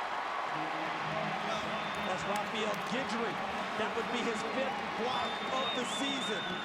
He blocked 2 field goals against Texas Tech. Watch coming up the middle, 94. Look at him, shoots the gap. As he says, makes himself skinny, makes himself small, and gets by and envelops it. He had never, school record 4 block kicks in the season. He had never blocked a kick in 3 previous seasons at Kansas State. Only 9 tackles for the year, but how about this value? That was his 5th on the season, and it gains his team points. And boy, a team that was struggling, that gives them a new life. Huge play, giving this Kansas State squad a little bit of momentum. 19-2. Did you see how he turned his body?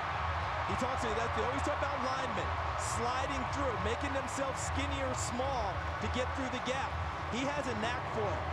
2 field goals blocked at Texas Tech. He was Big 12 Special Teams Player of the Week that week. And in addition, he's blocked 2 extra points throughout the season. That was the 3rd extra point he's blocked. But even more, not only does this Kansas State squad finally get on the board with 4:10 remaining in the second quarter, they will get the football back as well with a chance to put more points on the board. Tremaine Thompson, Chris Harper are back deep. Without a doubt, the defensive side of the football, despite being down 19-2, has been what has kept Kansas State going in this game. This could be worse. Remember, 2 opportunities they held to field goals. Razorbacks send it away. Out of the end zone once again. Zach Hocken has been drilling the football tonight. I think they're playing a little Tampa 2 here, because watch Arthur Brown. He's going to end up running down the pipe in the middle of the field, trying to run with Jarius Wright. Ty Zimmerman, number 12, is a safety back deep, and look at this. With that matchup, Jarius Wright on Arthur Brown, Tyler Wilson identifies and goes to the right man for the touchdown. Jarius Wright, first team All-SEC. What a game he had right here against Texas A&M. 13 catches, 281 yards, and 2 touchdowns. One of those was a heads-up play off of a fumble that he fell on a ball in the end zone to preserve the touchdown. So let's see if Colin Klein can get the offense going. Klein winds up, throws, nice catch. Sheldon Smith hauling it in, first down for the Cats. And this is not supposed to be a strength of Colin Klein's, and I mean throwing the football. But now he has to turn it into one. Under 4 minutes to go. They could use some points and extra momentum going into the half after the extra point block and score. Klein 3 for 8, 22 yards. He'll run it this time with a hole. Crosses the 40 and gets to the 42. Eric Bennett with the tackle.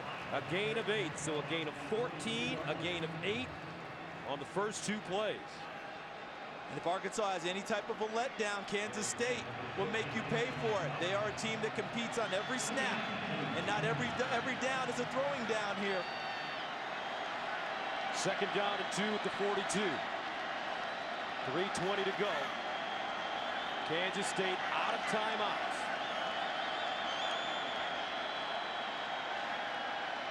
And Klein surveying the field and dumps it out of bounds.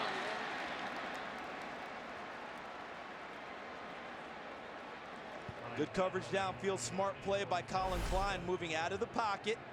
And you see why he had to throw the football away. Jericho Nelson, 31. Then out on the corner, got number 21, Darius Winston, 14, Eric Bennett underneath. Third down, 2 at the 42. Klein runs it. Klein lowers his shoulder, and he'll get close to that first down as D.D. Jones almost stopped him from getting close. Jones has been getting a lot of pressure into the backfield this evening. But you saw an example of just how strong Colin Klein is. Because that was D.D. Jones, you said, right? 6'5", 307 listed. He ran through his tackle to pick up the first down. First down at the 44. 2:53 to play, second quarter. Klein looking. And Klein wants to run it again, and this time is gobbled up. Byron Jones, the sophomore from Junction City, Arkansas, making the tackle. And don't forget, folks, coming up at halftime is the Pizza Hut halftime show with Kevin Frazier, Marcus Allen, and Daryl Johnston. We'll have first half highlights, opinions, and analysis, and performances by both bands.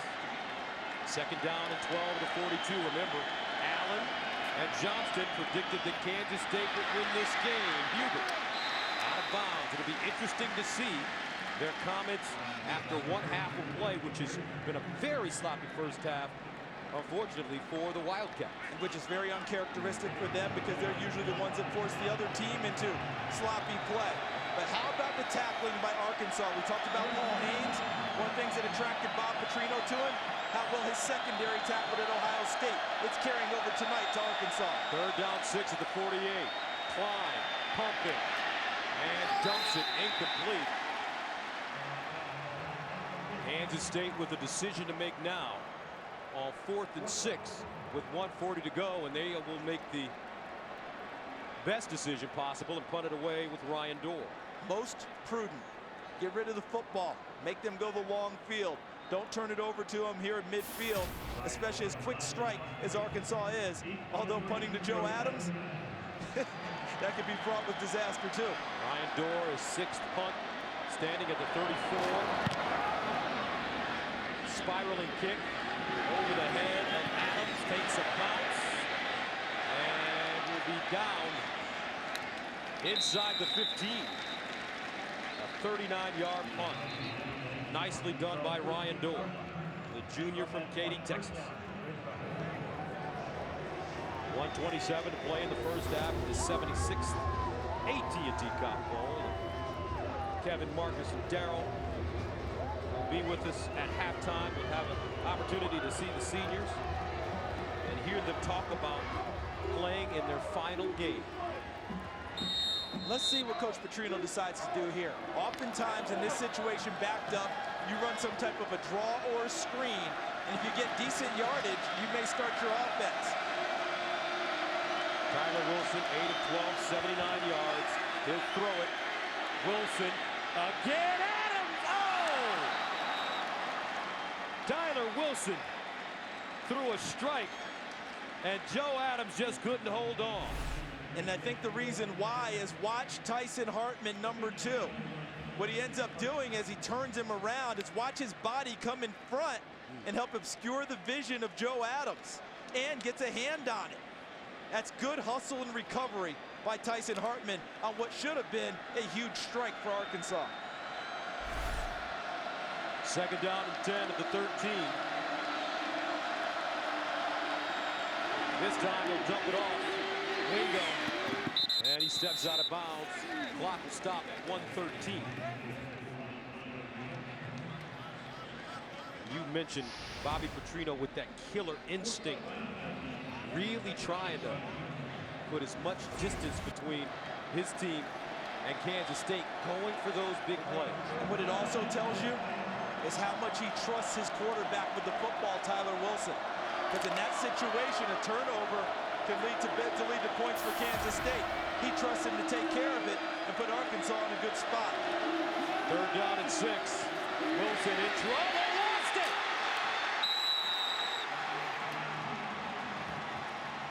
And Kansas State says they have it, and they do. What a play. Adam Davis recovers it. Watch Wilson in the pocket, and the pressure comes inside. Really well played there because number 97, Adam Davis, spins him down and knocks the ball free. And when the ball's knocked free, that's when Kansas State rallies to the football, wins the battle below. Adam Davis, another big play. Remember the big tackle earlier on 3rd and short? This time he knocks it free and gives Kansas State an opportunity before the half ends, before it's recovered by number 40, Ryan Mueller. First down and 10 at the 12. Golden opportunity for K-State. No timeouts. Klein running. And they're going to have to get to the line of scrimmage quickly. Under a minute to go for Coach Snyder. So what's the strategy here? You have no timeouts. Worst case scenario, you want 3 points. You want 3. Worst case scenario, that would be a win for Arkansas. Colin Klein, any type of run pass option, you might see it here. Second down and 9. Klein steps up in the pocket. Klein trying to make something happen at the 5, goes down at the 2. 30 seconds to go. On first down, the clock will stop until the ball's reset, and that gives Kansas State a chance to get to the line of scrimmage. And now Arkansas calls a timeout. Charge timeout to Arkansas. They call him the Honey Badger in Manhattan. And look at how hard he runs as he gets through. Nice fake, and then he runs through the tackle by Alonzo Highsmith, spins past Tremaine Thomas before he's finally put down at the end. See, as he spins through Thomas as he brings him down, and then it looks like Bennett on the backside. But how determined a run was that by Colin Klein to pick up the first down and make it 1st and goal. Excuse me, it was 34, Jerry Franklin. So now with 30 seconds and no timeouts, they can still run the power run if they want to. They'll just have to hustle back to the line of scrimmage. Keep in mind, if Kansas State can score, they will get the ball to start the second half because they deferred after winning the coin toss to begin the game.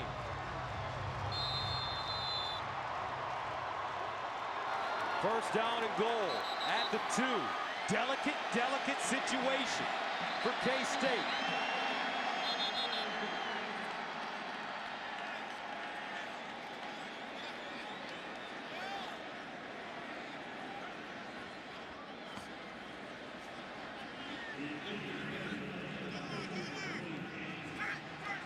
And we are trying to determine what's taken place. It looks like a review. The spot of the football. I think what they're trying to determine is where he went down, and they think he might be down short of the first down. So let's see where Colin Klein was tackled. Terrific run. One we've seen all year long from him. Knee down there, and then as he falls forward. So it's the spotting of the football, which may be a little bit short of the first down when they review it and respot the ball, because there's the knee down. Ball's there. They'll probably place it somewhere about halfway between. Right there is where the knee is down, and that's where the ball is. All right, let's bring in our rules analyst, Mike Pereira, who's in the booth with us for the Cotton Bowl. Yeah, hey, good stop by Jimmy Augustin, the replay official. You know, the knee's down. He's actually at about a 3.5-yard line, had to get almost to the 2. So what they're going to do is reset this back down. Won't be a first down, and I think it goes back down to what, a fourth down play, actually. All right, Gus Johnson along with Charles Davis and Mike Pereira. And what do you think? What takes place here, guys? Yeah, you know, we were all caught up in the action of the great run, but Augustin upstairs, when they showed that replay from the side, he's the one that caught that with that left knee being down, and so that's where they'll reset the ball in. And the good thing for Kansas State is it'll be a 3rd down with an opportunity to pick up the first down. No timeouts left. If they go here, get a first down, the clock stops. So it's one of those natural timeouts if you hustle to the line of scrimmage and make it work for your offense. The key is they're going to have to get to the line of scrimmage and get set, because once the referee blows his whistle, he'll start the clock since they have no timeouts left. So here's where he goes down, Mike. Look at the left knee right there. Review. The runner was down short of the line to gain. As a result, it'll be 3rd down, half yard to go at the 3-yard line. Still charged timeout to Arkansas. So Kansas State still with an opportunity to pick up a first down, which would momentarily stop the clock. And now Kansas, I mean, actually at Arkansas, stay with the timeout, so you won't get a restart of the clock. And if you're Kansas State, ball in the hand of your best player, wouldn't surprise me to see a power run here to pick up the first down. Hubert in the backfield. Klein rolls out of the pocket. Klein looks backside, wide open. Touchdown! Andre McDonald, the tight end, and Kansas State back in business.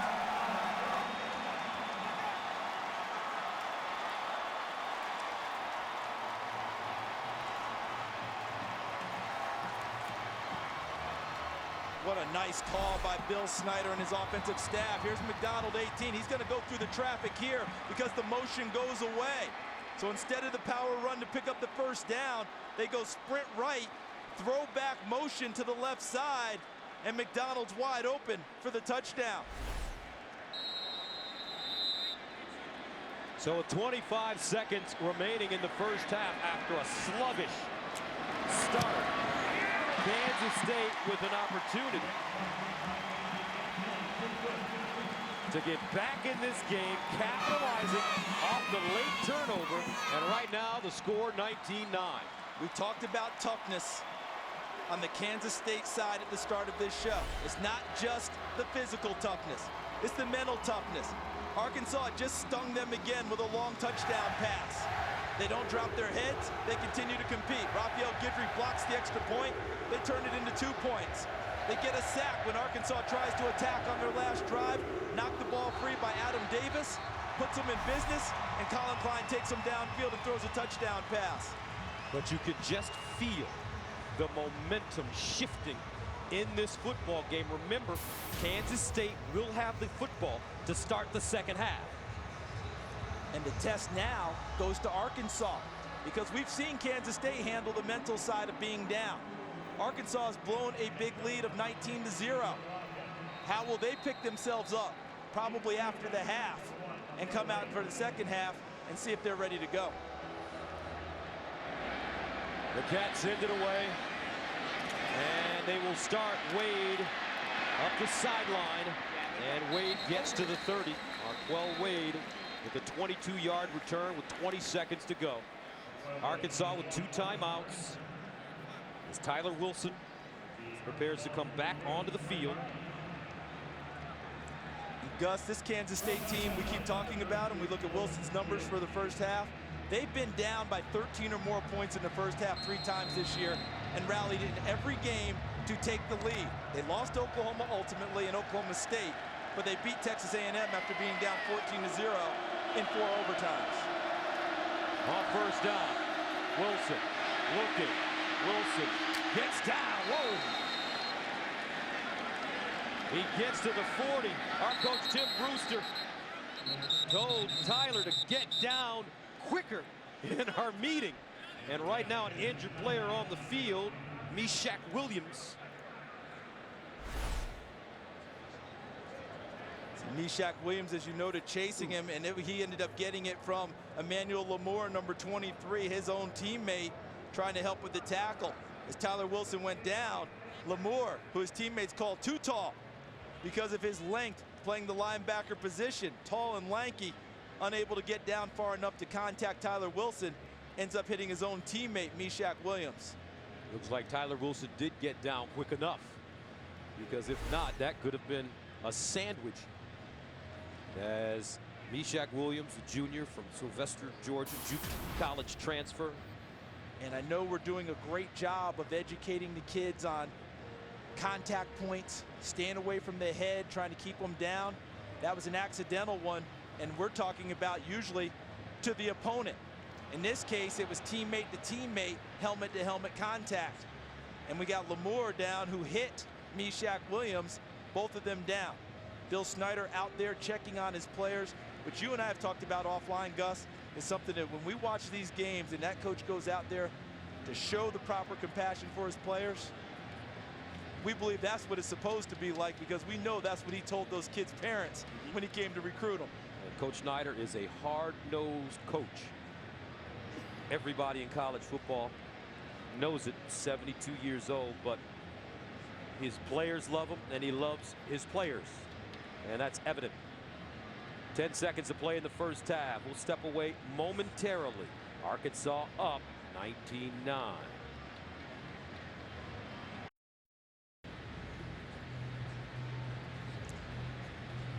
Meshack Williams, defensive end for Kansas State, just had a very tough collision with his teammate, Emmanuel Lamore, chasing down Tyler Wilson. Williams from the backside, Lamore from the front. They end up going helmet-to-helmet contact. Both of them hurt on the play, but Meshack Williams down longer. And Bill Snyder, you talked about it going to break, Gus. He's a tough guy now, all right? He asks no quarter, he gives none, and he coaches these kids hard, but he's the first guy to get out there to check on his injured player. Just because he coaches them tough doesn't mean that the love doesn't come through. And they have brought the cart out. And generally, when this happens, it's for precautionary purposes. They want to make sure that the player gets all the proper treatment. And these crews practice this and practice this, so often before the game. They do such a good job. And you see they've taken the face mask off because they have to be so careful with head and neck injuries to make sure everything goes the right way. And you're exactly right about these medical crews. They practice these situations over and over, and they're equipped for it and ready to go. And we're fortunate that they are. And I love where football is gone, where we err on the side of this caution, as opposed to the good old days where it's, hey, you're tough, get up and let's go. That's not how it works. And this is nice. And not only in college football, in the NFL, the same kind of procedures take place on a regular basis. So Meshack Williams. And he's a very valuable player for them. He leads this team in sacks and in tackles for loss. Okay, we will step away one more time. Back after this. Welcome back to Cowboy Stadium. 19-9 our score. Arkansas with the lead. Meshack Williams being delicately handled as they prepared to put him on the cart and take him into the locker room for evaluation.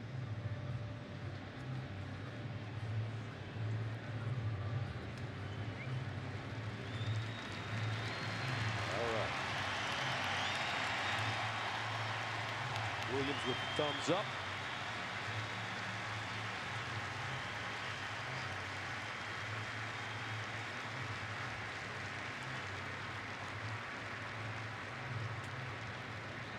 Some relief for both sides of the field. And a thumbs up for Meshack Williams.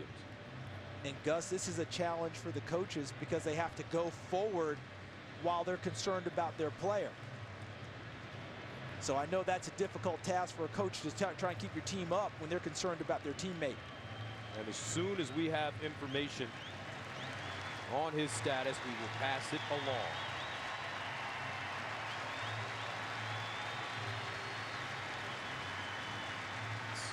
Coach Schneider sees one of his top backups go off the field, 19-9. As Williams raising his hand, the Wildcat sign.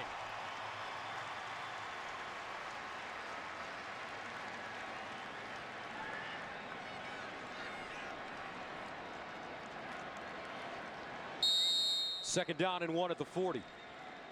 But when they were aggressive last time, they lost the ball on a fumble. But in this field position, Bob Petrino might want to try and heave one downfield again. Wilson, pump fake, looks backside, going for it all again. Incomplete. Great coverage by Nigel Malone, intended for Kobe Hamilton. They tried the All-American side. Nigel Malone, 7 interceptions this year coming out of junior college. Led the Big 12. Really, he has a great ability. He knows how to bait you as well. Does a nice job of it. And what I like about him when I watch him on tape is he looks like a complete corner. He comes up and tackles. They use him on the corner blitzes as well as his coverage skills. Should be the final play of the first half, and it's a running play. Ronnie Wingo. And that's the end of the first half. Arkansas got out front quickly, but Kansas State got a couple of good bounces and reeled them in. 19-9, our halftime score. Kansas State will have the ball to start the second half. We'll be back with a Pizza Hut halftime show with Kevin Frazier, Marcus Allen, Moose, right here in Dallas after these messages from your local Fox station.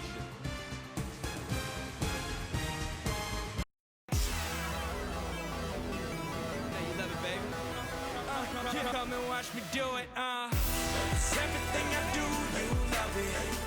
Anytime we together, we running. Girl, you know it's gonna be right. So hang on tight, hang on.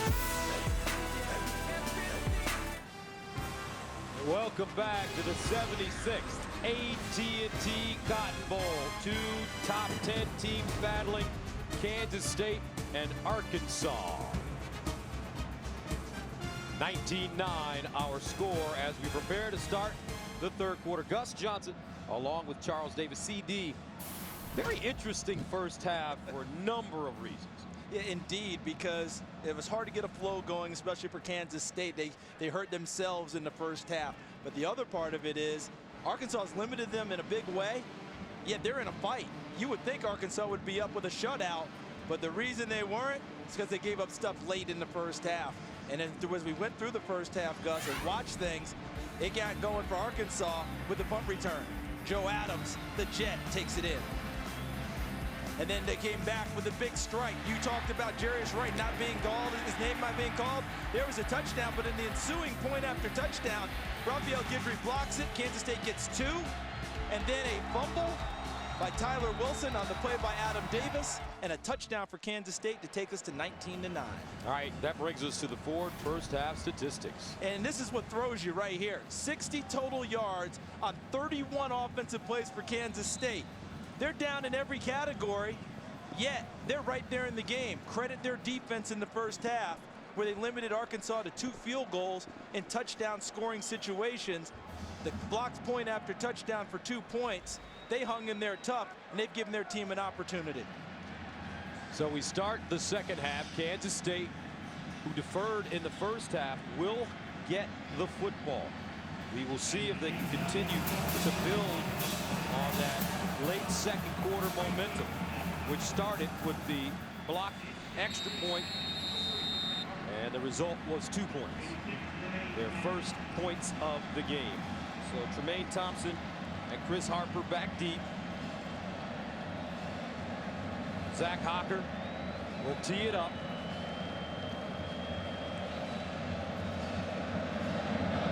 And the second half underway. A line drive kick that may go out of bounds and does. So now Kansas State will get the football Free at kick out the of bounds, 40. kicking team. Ball will be placed first and 10 at the 40-yard line. Kansas State. Let's go downstairs to Coach Tim Brewster. Thank you, Gus. And talking to Bobby Petrino at the half, he said that they cannot turn the ball over. Huge emphasis in the game. They must continue to play great first down defense. For Kansas State, too many third and longs. They've only got 60 total yards. Colin Klein's going to have to run for some yards, and those receivers are going to have to make some plays for him. All right, thank you very much, Coach. The first half, especially in the first quarter, Kansas State completely out of sync. They look like a team that hadn't had a chance to play in a game in a month. Penalties, drop passes. But now, let's see where they start here at the 40. Hubert in the backfield, play action. Klein rolling out, dumps it off. Nice catch, Tannehill to get out of bounds. As he crosses the 45 to the 46, Jericho Nelson with the tackle. Coach Brewster outlined the terrific first down defense that Arkansas played in the first half. But the last taste in the Arkansas defense's mouth, a touchdown against them going into the half. Then their kicker kicks it out of bounds to start the second half, and Kansas State with a nice first down play. The momentum swinging Kansas State's way. Second down and 4. Colin Klein completed his first pass of the second half. This time he decides to run it and picks up a first down and more. As he crosses midfield, gets inside Arkansas territory for gain of 9. This is just like a tailback lead if he's a running back. Watch Hubert lead him into the hole, but watch the patience of Colin Klein. Waits for the blocks to form, sees it, sifts his way through. A little extra power at the end for another first down for Kansas State. From the 45. Wilson and Hubert. And the offset eye behind Klein.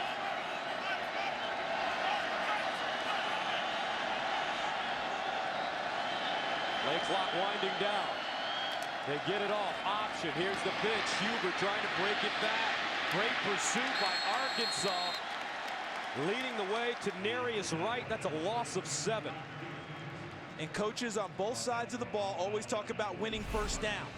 This is a huge win on first down for Arkansas because the play's made back here because no one goes so far away that when he has to reverse field that they're not home. They're back at home. Excellent job. Anytime you play option football, you have to be what is called gap sound. All gaps were covered by Arkansas's defense. Second and 17. Klein looking to the sideline. Fires. Caught. Beautiful throw and beautiful catch. Tremaine Thompson, a gain of 21. First down, K-State. Let's go back to the first series of the game, and Tremaine Thompson dropped one that he probably should have had. We start the first series of the second half, and he flips the script and turns all the way around and comes up with one that's a difficult catch. K-State looks locked and loaded now. First down at the 31. Hubert with room, spinning, and goes down to the Arkansas 20. And he's close to a first down. Eric Bennett makes the tackle. This Kansas State team, and we don't know how this drive will ultimately end, but every team that ever plays Kansas State that gets a lead has all regretted not putting them away when they had an opportunity. This Kansas State team is like zombies. You can do what you want, but you cannot kill this team off. First down at the 21. Klein runs it over the right side. Squares his shoulders. Klein gets out of bounds at the 6. Jerry Franklin ushers him out of bounds. But right now, this Kansas State team starts the second half with great rhythm. Watch the zone read by Colin Klein. Sees it, and he gets 2 pullers coming at him. You see Offner, 75, out there leading. Really well done, and he runs through a tackle by Eric Bennett and holds the football. Opening drive of the second half for Kansas State, which began at their own 40 after Arkansas kicked the opening kickoff out of bounds. Klein again. Touchdown, Cats. And they're popping their collars now. K-State right back in this game.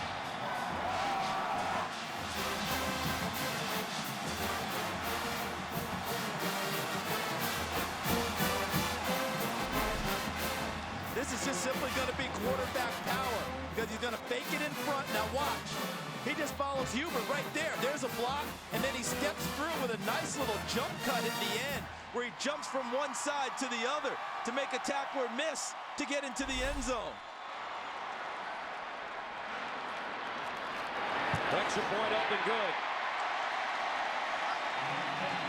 Record-tying touchdown for Colin Klein.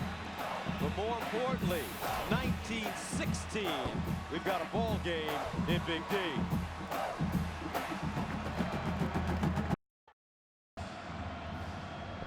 Welcome back, where the great views from just above the field come from our AT&T aerial cam. 3-point ball game now, 19-16.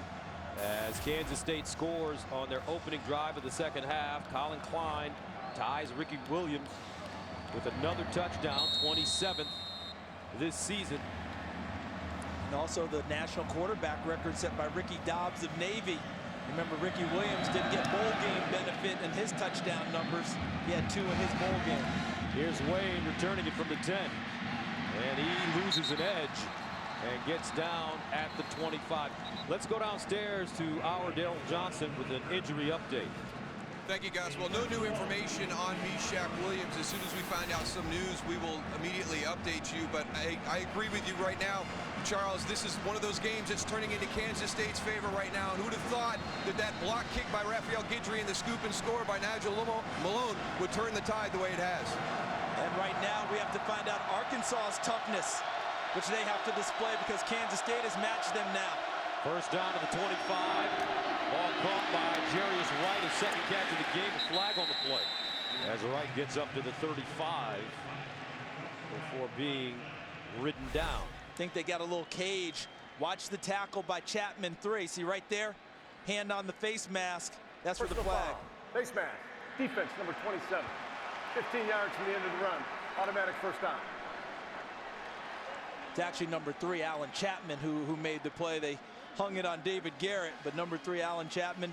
Nonetheless, the penalty goes for Arkansas to give them a little extra breathing room and an excellent field position out near midfield. Chapman, a junior from San Francisco. First down at the 49.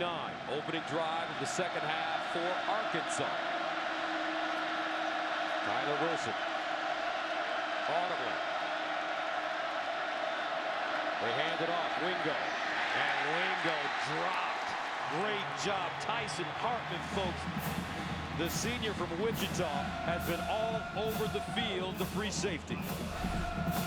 So watch Tyson Hartman here because he follows David Garrett into the hole. And Kero Small, the fullback, 36, gets Garrett, but he doesn't get Hartman. And Hartman puts him down.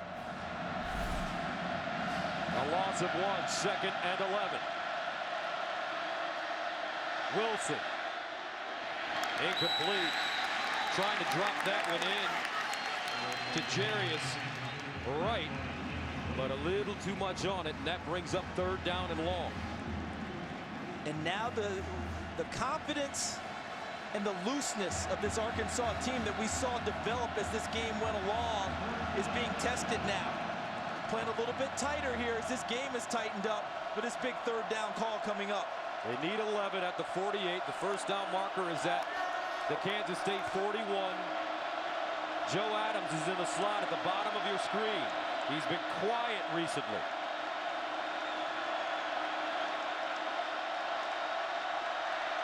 Tyler Wilson steps up, wants to run. Wilson dives forward. It'll depend on the spot. I don't think he'll have enough for the first down. He won't, based on the spot that I see, which brings up a decision for Bobby Petrino. Because Tyler Wilson going for it, but right there, number 40, Ryan Mueller gets enough of his ankle to trip him up. If he doesn't touch him there, he gets the first down and more. Good hustle by Mueller. This is probably too far for a field goal, too short for a punt. Watch them go for it. So Arkansas electing to go for it on 4th down and 2 at the 43.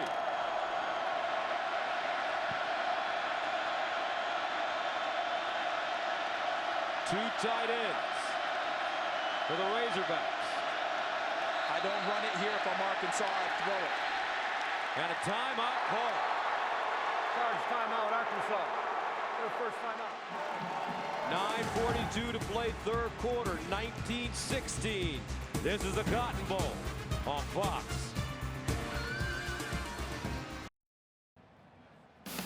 The AT&T Cotton Bowl Classic on Fox is sponsored by Pizza Hut. Right now, get any pizza for just $10, only at your Pizza Hut.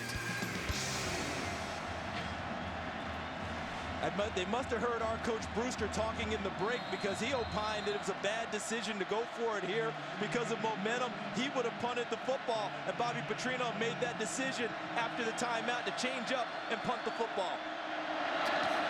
So here's the end-over-end Australian kick, which takes a bounce and goes dead at the 2.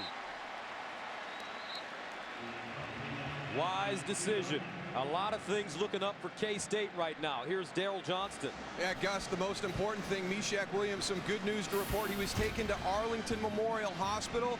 He has movement and feeling in all his extremities. They ran a few tests. They want to do a few more, but he's likely to be released tonight. That's fantastic. I mean, it can't get much better than that. We have a lot of precautionary stuff to get him there, get him taken care of. The number one thing, he's going to be okay. So now K-State with the football at their own 2 in the first half, only 60 yards. Their first possession of the second half, they march it down the field for 70. Wilson and Hubert in the backfield. Hubert goes outside, spinning, and Hubert gets to the 9-yard line, dropping that shoulder on Eric Bennett, and that is a gain of 8. And this is the danger zone, because you have someone penetrate the front line. You can get the safety. He stepped out of it, a quick attempted tackle there, and look at the move to make the miss on the corner by number 28, Greg Gatson, before Bennett puts him down. But that's a nice first down play. We've talked all night long about winning on first down. That's a win for Kansas State to get them out of the shadow of the end zone. Hubert came into this game with just under 1,000 yards rushing. 989, second down and 3. Again, skip it. And he'll be close to the first down. Jerry Franklin, the middle linebacker, wrapping him up. And I'm not sure there's a more important third down that Arkansas has played on defense today. Well, they got the first down. I thought it was going to be a little short. So guess what? It's not that important now. So now they got to go back and win on first down again. But Kansas State starting to move the ball steadily against this Arkansas defense. They need to hold field position for their offense and get the ball back. From the 13, first down.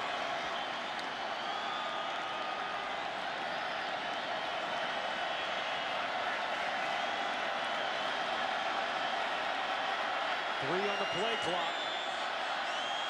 And they get it off just in time. He swings it out. And this is Sheldon Smith.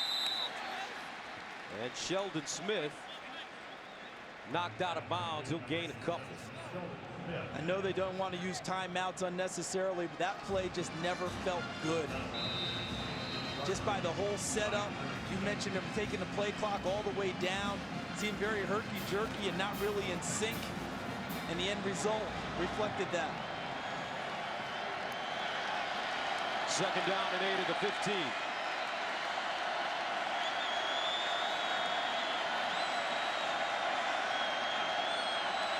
Trips at the top of your screen. Klein underneath, incomplete. Intended for Broderick Smith. Smith looked like he had an opportunity to catch that football. Let's see if Tevin Mitchell, number 8, got a hand on the football or a hand in front of his face. Yes, he did. He was able to get a hand inside and knock it away. Nicely done by Tevin Mitchell. Now we're back to that third down I was talking about a series ago. Third and 8 at the 15.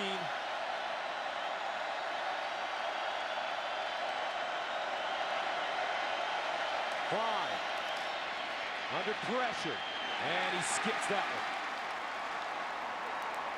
Chris Harper, the intended receiver, Jake Beckett with pressure on the quarterback. And that's why he skipped it, because as he tried to step into the throw, Jake Beckett hit him from the backside, number 91. What a legacy player at Arkansas. Grandfather. Father was all Southwest Conference center. Now an attorney in Little Rock. Uncle, all played at Arkansas before Jake Beckett. Joe Adams, who's already returned one, 51 yards on a punt, returned for touchdown. Ryan Dorr tries to hang this one high in the air and does. And it is fielded at the 41, a 42-yard punt, but excellent field position for this man, Tyler Wilson, who showed a neck for throwing the long ball.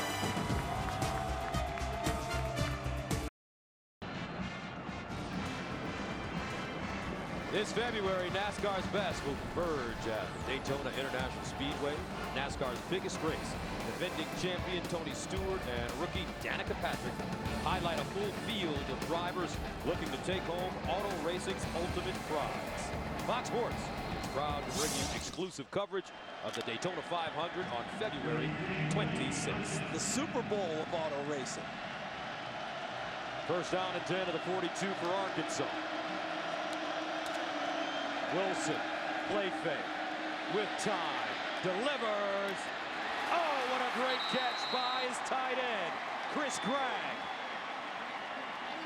Thrown in front of him, and the big fella with great hands and balance. We've been waiting for this all night. A little bit more of Chris Gregg. They actually made some plays on the football when he was the primary receiver in the first half.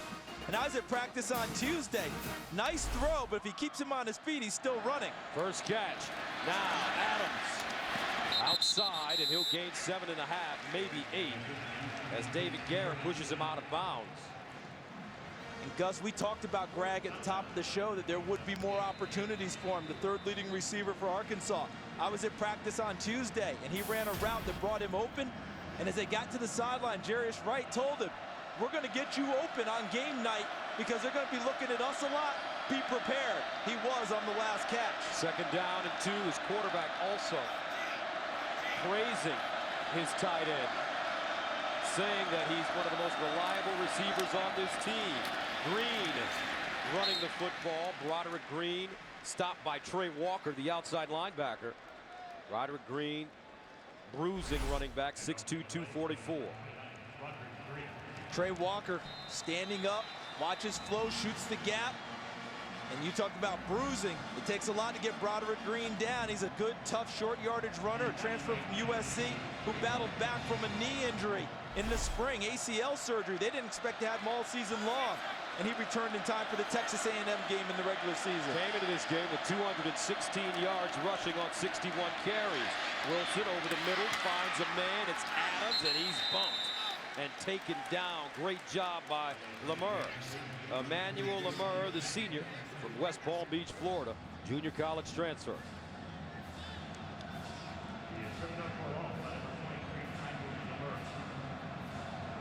So that makes it second down and 12 to the 24. As Childs goes to the top of your screen, along with Wright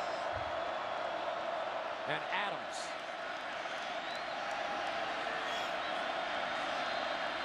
Empty backfield. Wilson fires in the corner. Incomplete. Gregg almost had it. Bobbled it at the end. But what an effort. See Gregg leaning back, trying to possess it as he goes down, unable to complete the catch. Had it in the end zone, unable to haul it in. Tyler Wilson bought a little extra time in the pocket with some deft footwork in order to get the ball downfield to the end zone. So a big third down and 12 to the 22. Wilson over the middle, caught. Childs, first down Arkansas.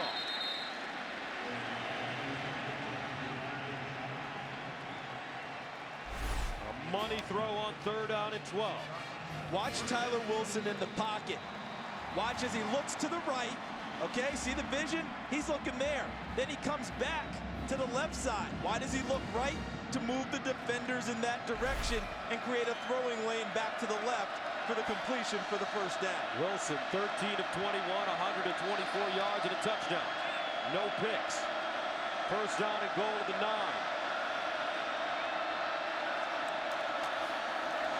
The handoff to Green. And he'll get inside the 5. Kansas State in the red zone has been bend but don't break as Hartman is down. And that could be a huge loss for the Cats. And we obviously hope he's okay. If nothing else, he has to come out for a play now. And that's a tough one because in this second and goal situation, this is the time they would throw the football. And you'd want Tyson Hartman on the field defending on that one. So they hope this young man's okay. He's played a whale of a game tonight. See him making the tackle. As he goes through, it looks like the knee contacts the side of his head to put him down. We got a chance to spend a little time with him at the Cotton Bowl luncheon. And what a delightful young man. National Football Foundation scholar athlete, one of the top ones in the country, that has a postgraduate scholarship from that great group. He was a finalist for the Campbell Trophy, which is the academic Heisman Trophy in college football, is awarded by the National Football Foundation. There's Coach Schneider out there checking on him again. And they help him up.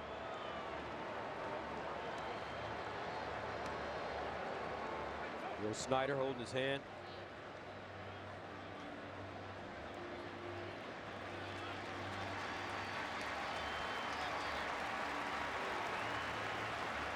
Good job. Tough kid. Not only is he a smart kid, but he's a tough kid and a heck of a football player. Delightful young man. Really enjoyed my conversation time with him. I had to cut it short though because he's so smart. He went right over my head with half the stuff he was talking about. I really enjoyed it, Tyson. I highly doubt that. Really enjoyed it. Our nickname for Charles, folks, is either the Bomar Brain or Megamind. And look at this. 7 rushes, 1 pass in the red zone, only 2 field goals. I think they have to reverse that, and I think it starts here on this down. Roderick Green remains in the game. On second and goal at the 4. Play action. In the end zone. Out of bounds. Kobe Hamilton couldn't get a foot in. And in a sense, Tyler Wilson missed the layup because he was so wide open. He needs to just go ahead and stop the receiver in the back of the end zone and put it right on him. He threw it a little bit high, and watch, the momentum takes his receiver over the back line. So with Hartman on the sideline, let's see if they go after the safety again. Matthew Pearson is the backup. 3rd and goal at the 4.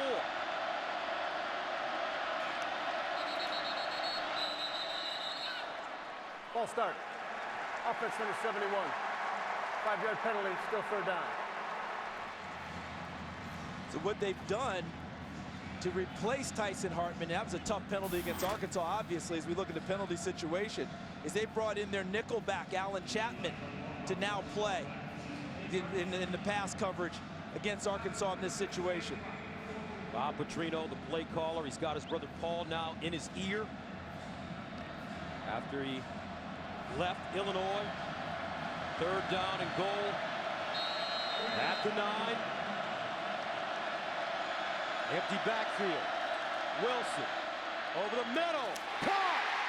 Hamilton, touchdown, Razorbacks.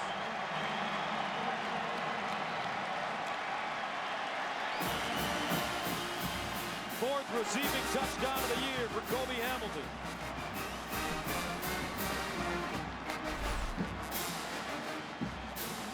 Wilson again in the pocket, looking, finds his guy, and delivers the strike. And the toughness question about Arkansas, answering the big challenge that Kansas State has put on them with a touchdown. Zach Hocker coming in. Extra point is good. 3:57 to play in the 3rd. And the Razorbacks take a 26-16 lead.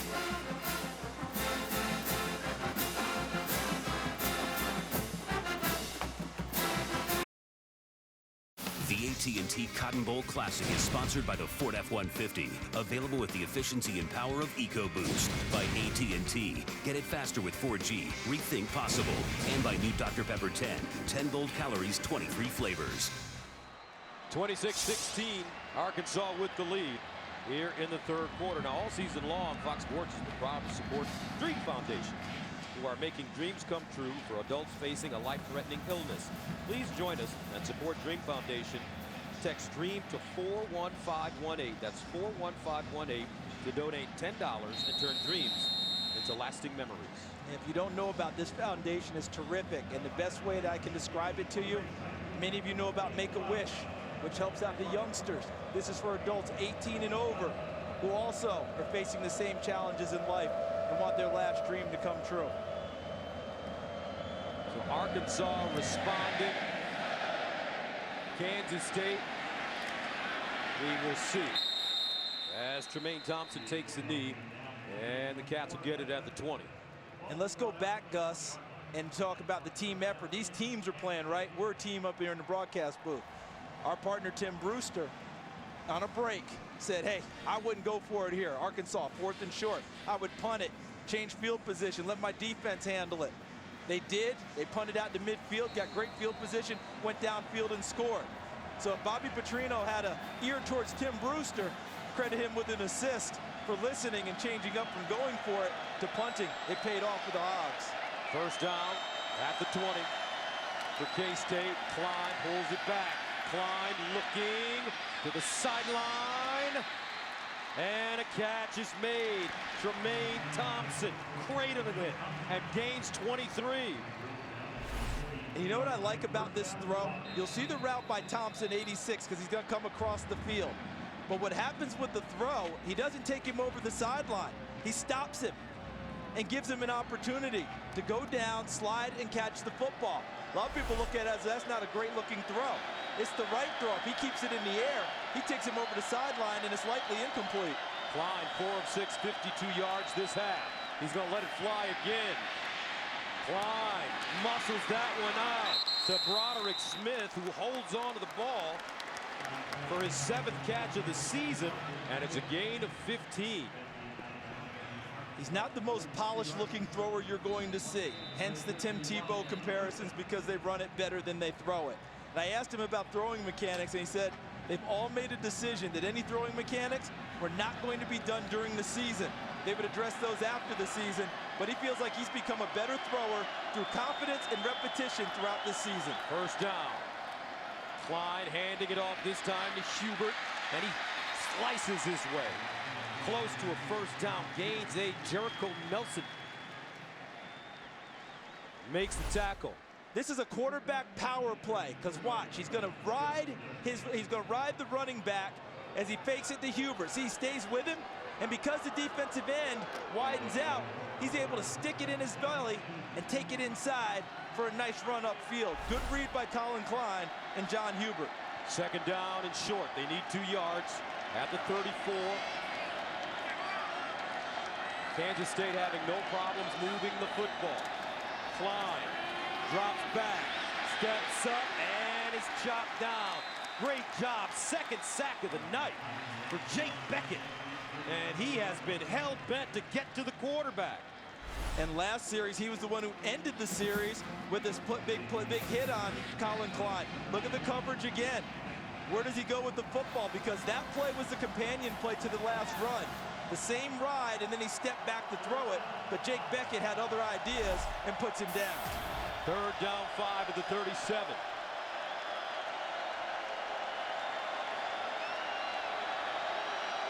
Klein in the shotgun.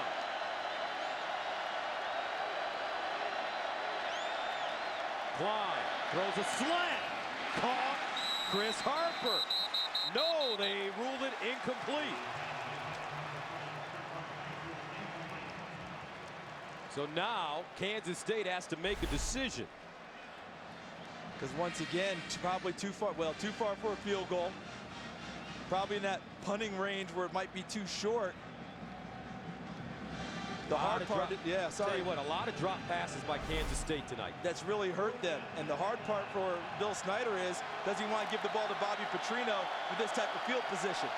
1:28 to go in the third quarter. They're going for it. 4th down and 5.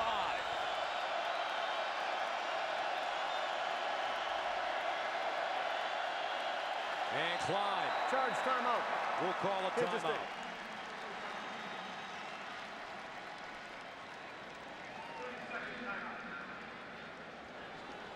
The last time a team thought about going for it and called timeout before the 4th down play was Arkansas in the last series, and ended up punting the football. They changed their minds and punted it. Let's see if Bill Snyder does the same.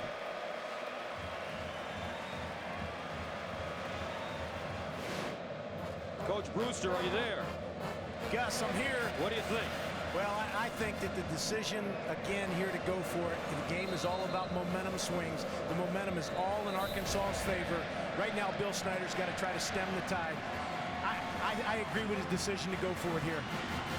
Now, he may change as well. As the offense comes back over to the sideline.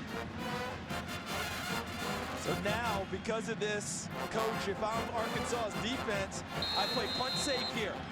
I want to make sure that I'm sound, playing for any type of a fake or trick play. All I want is the football at this point. See, even the snapper got the word late and is running on the field, number 46.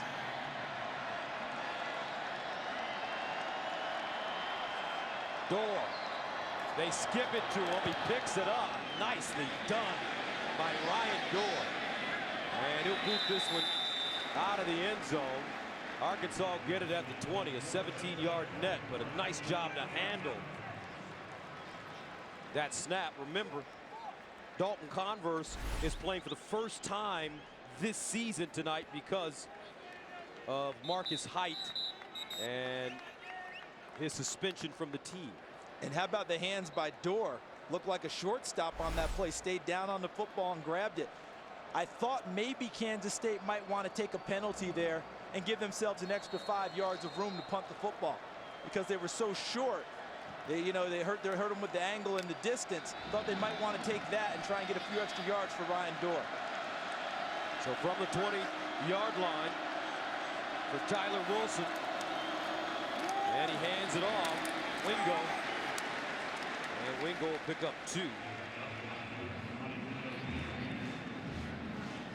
Wilson 6 of 9, 61 yards this half with a touchdown. Kansas State goes to their nickel package. Ryan Mueller, number 40, comes into the game. He's listed as a backup linebacker. It's one of the smaller rush defensive tackles you will see in the game right there at 227 pounds. 2nd and 8. Wilson incomplete, looking for Gragg. And he had pressure. Lemur in the backfield. And he lost Jarius Wright on the route, who slipped down and took himself out of the play, unable to stay on his feet. Great opportunity for Kansas State with 40 seconds to go in the third to get the ball back. But can they get off the field on 3rd down? Tyler Wilson will have something to say about it. 3rd and 8. They need to get to the 30 for 1st down. 3 receivers at the top. Wilson sets up underneath, caught by Childs. 1st down, Arkansas. Greg Childs has been wonderful this evening. Coming back from knee surgery, he was their number 1 receiver, but didn't recover in time, and Wright and Adams passed him. Rounding into form as he finishes out this season, getting his speed back. Runs a nice route. Wilson finds him for the 1st down. A 15-yard gain on 3rd and 8. Wilson again running, and this time he's dropped for a sack. That'll be Kibble. Ray Kibble, the senior from Houston, Texas, with his 2nd sack of the season. And we've given a lot of credit to the coverage tonight for both teams. On that play, that was just good up-front rushing. They forced the play so fast, it really wasn't the coverage that did it. It was the front that got to him. And that'll take us to the end of the 3rd quarter. 4th quarter coming up, folks. 26-16.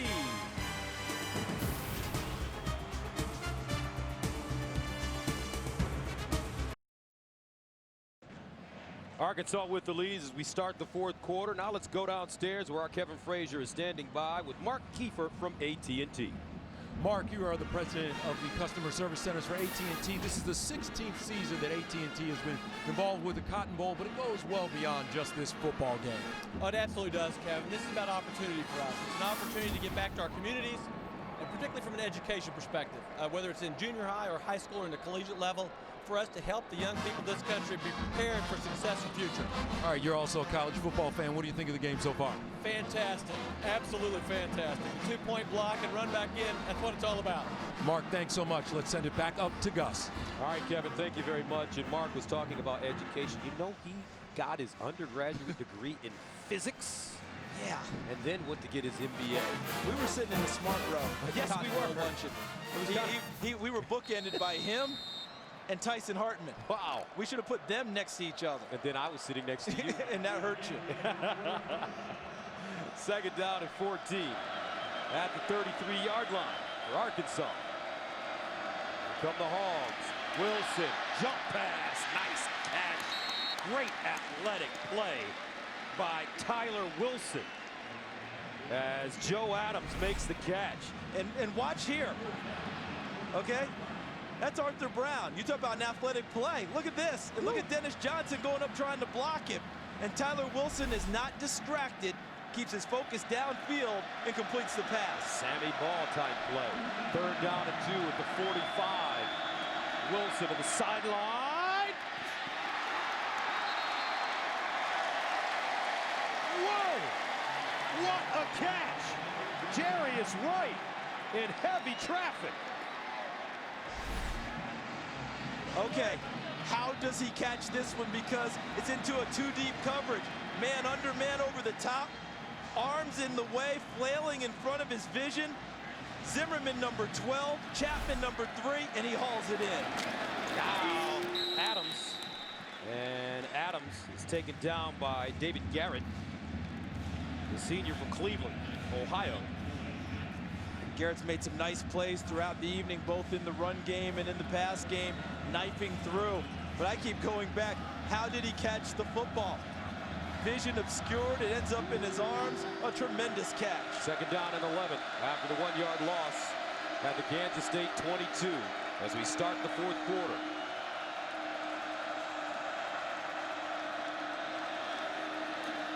Wilson in trouble, and he'll dump it. And this would be interesting because he's in the, I thought he was in the pocket, and here it comes.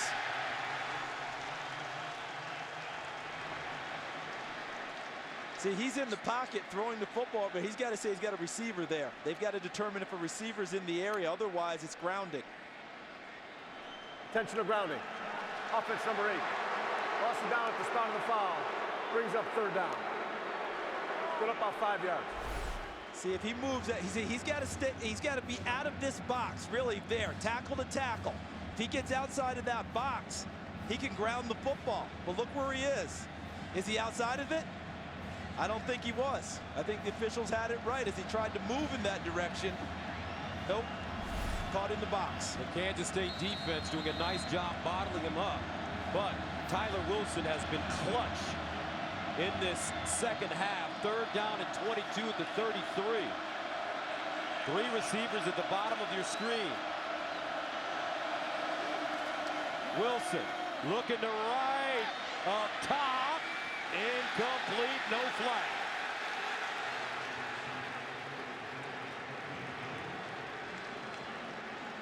Now remember, you can have your hands on the receiver until the ball's in the air.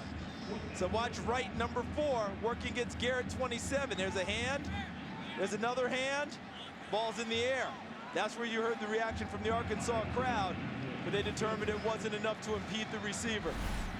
So that brings on Zach Hocker in to attempt a 50-yard field goal. His career long is 51.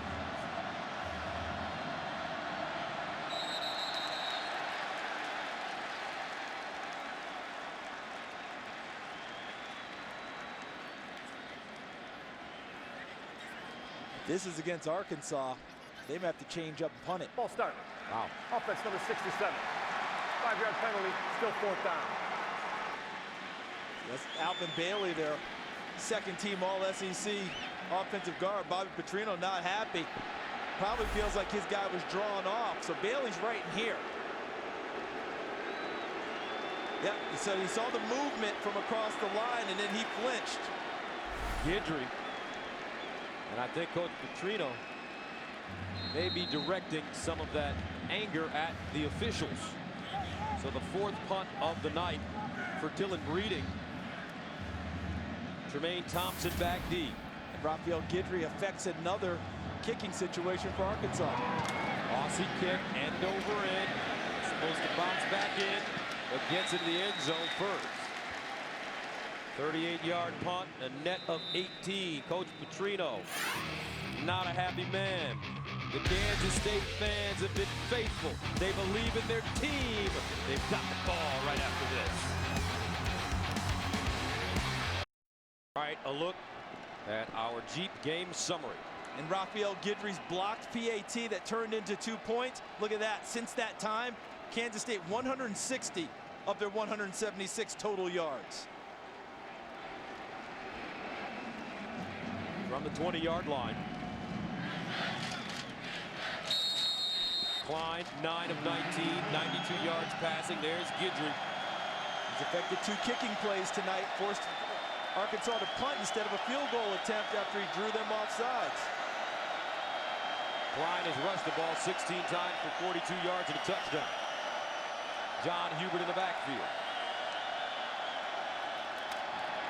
Here's Hubert looking. Cuts it back in and gets to the 22. As Robert Thomas was there to stop him.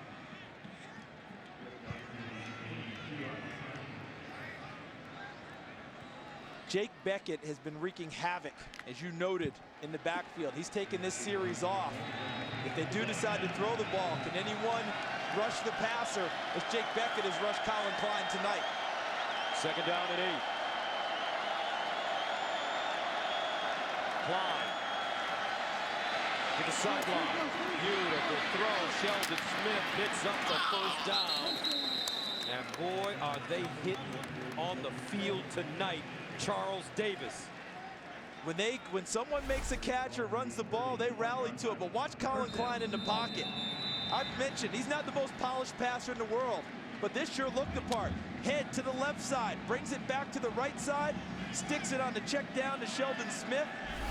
Well done, Colin Klein. 1st down, Kansas State at the 31.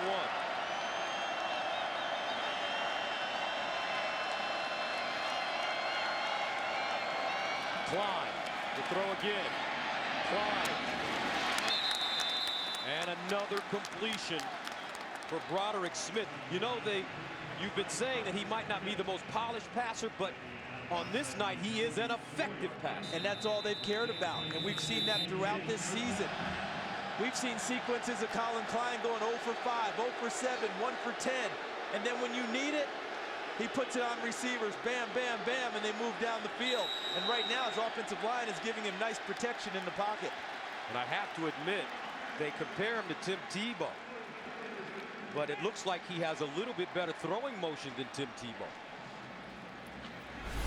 And they're going to take a timeout here. Look at how this ball ends up. That's a well-thrown ball and a nice catch by Broderick Smith. And one of our colleagues knows Broderick Smith pretty well because he recruited him when he was the head coach at the University of Minnesota. Let's see.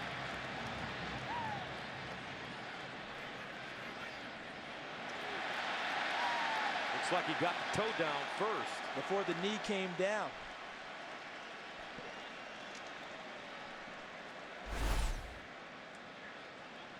Tim Brewster had Broderick Smith. The ruling on the field is confirmed. Catch at the sideline. 1st down. So that catch is good. And they move on. But Tim Brewster recruited Broderick Smith, and he told me before this game he could have an impact. He's a terrific player when he's on the field. Missed much of the year due to disciplinary reasons.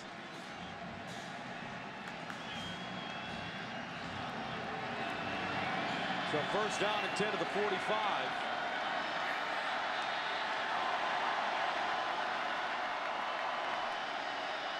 Colin Klein hands it off. Hubert sweeping around the right side, and he'll go backwards. Alonzo Highsmith with the angle and the tackle. And Arkansas did not like what minimal pass rush was going on this series. Look who came back on the field. Jake Beckett, the guy they've had trouble blocking all night. He's been coming usually from the blind side of Colin Klein. Zach Hansen, the tackle number 70, trying to handle him. Second down and 11.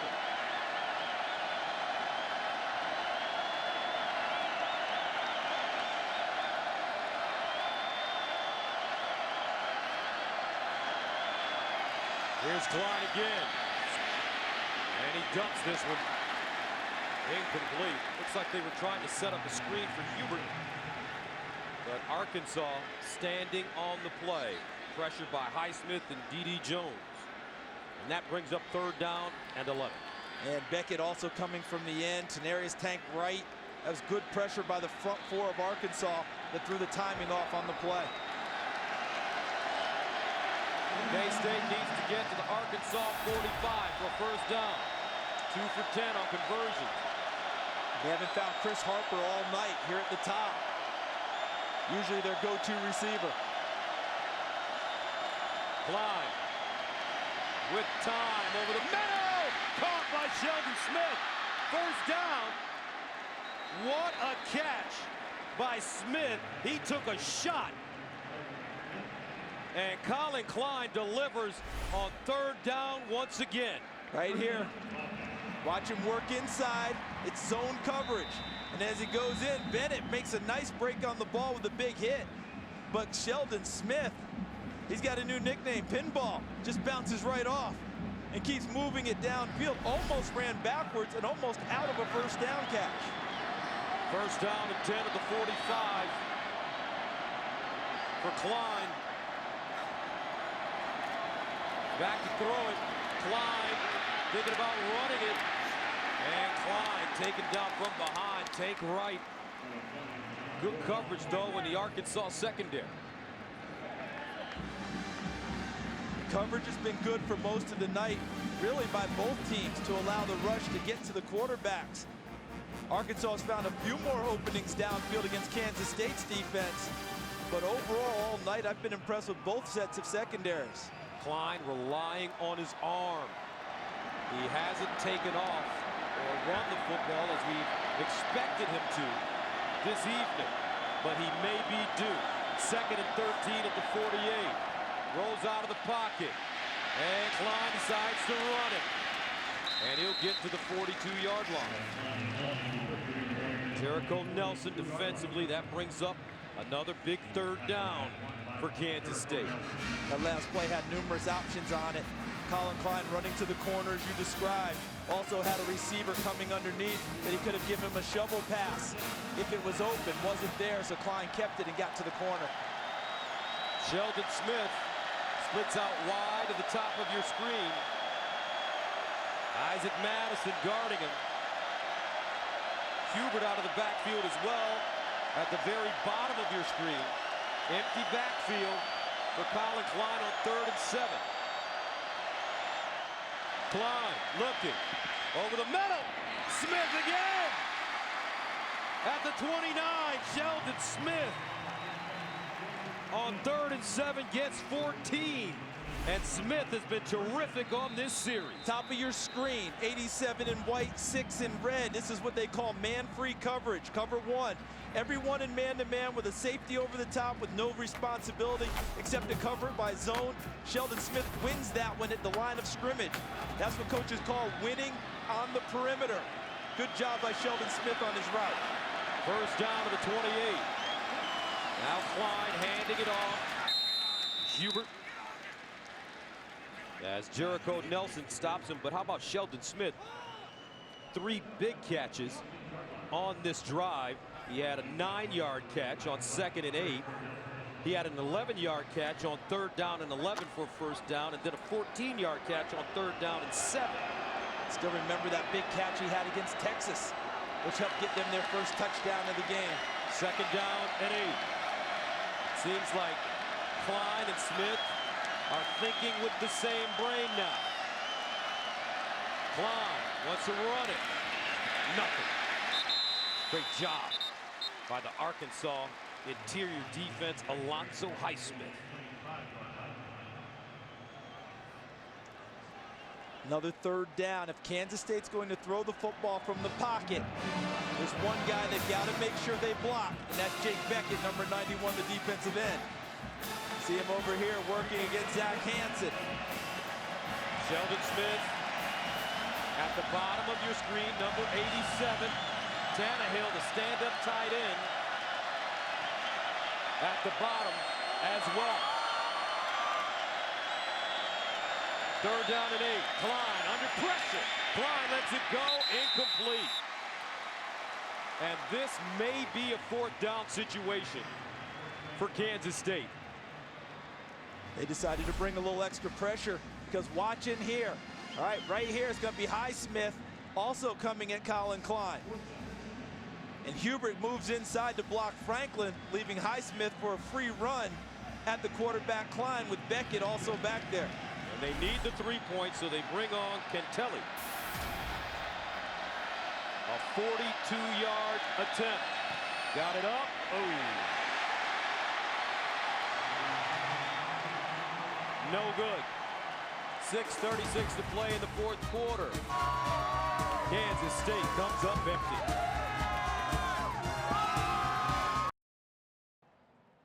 The AT&T Cotton Bowl Classic on Fox is sponsored by AT&T. Get it faster with 4G. Rethink possible.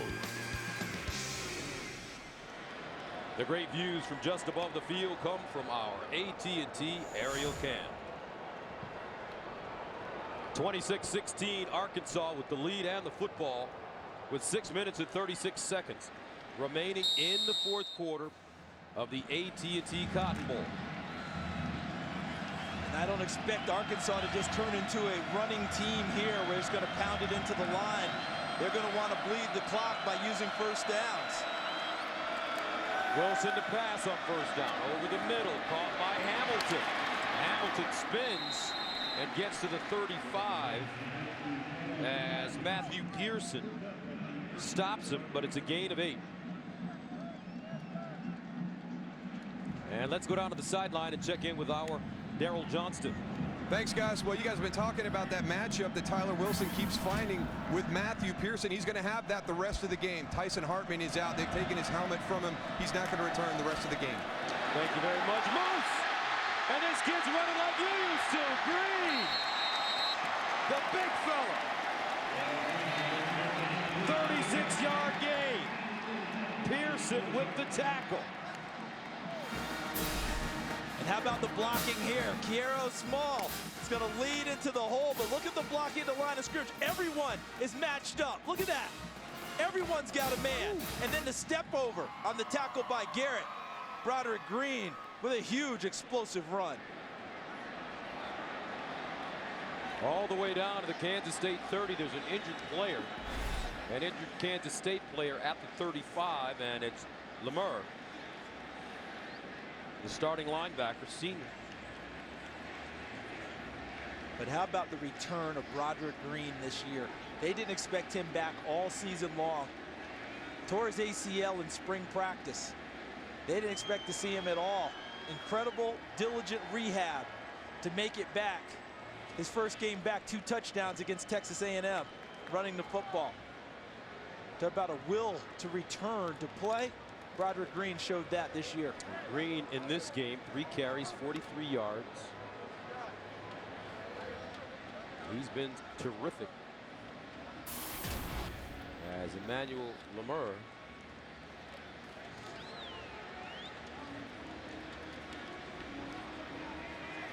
we intended to. Coach Snyder on the field once again. And Lemur being helped up in a physical game tonight, folks. Former safety that they kind of had to convince to move to linebacker. He's a little resistant at first, wanted to be that tall safety, ball hawk in the middle of the field. And then they dropped him down to the linebacker spot, and he became a big-time playmaker for him. Part of that trio that all has nicknames and have been very productive. Trey Walker, known as the Deacon, son of a preacher man. Arthur Brown, the judge, by how he looks at you. Feels like he's questioning you every time you talk to Arthur Brown. They give you that look, they call him the judge.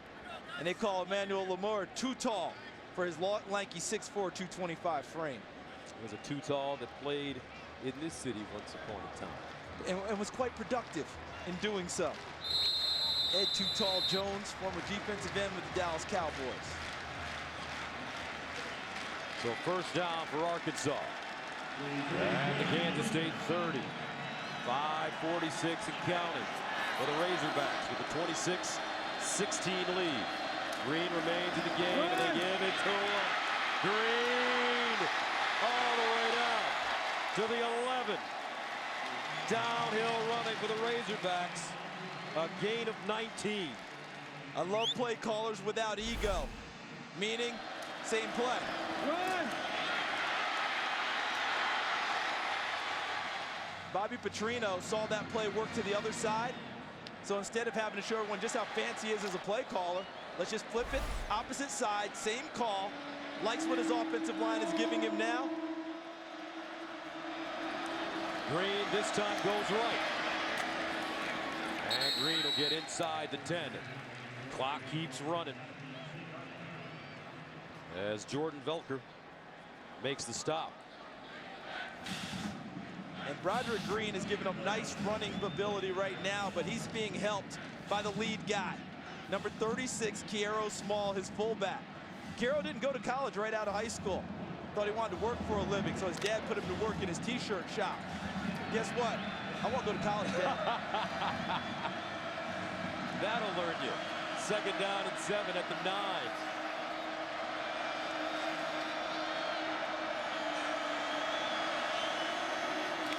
Here's the pitch.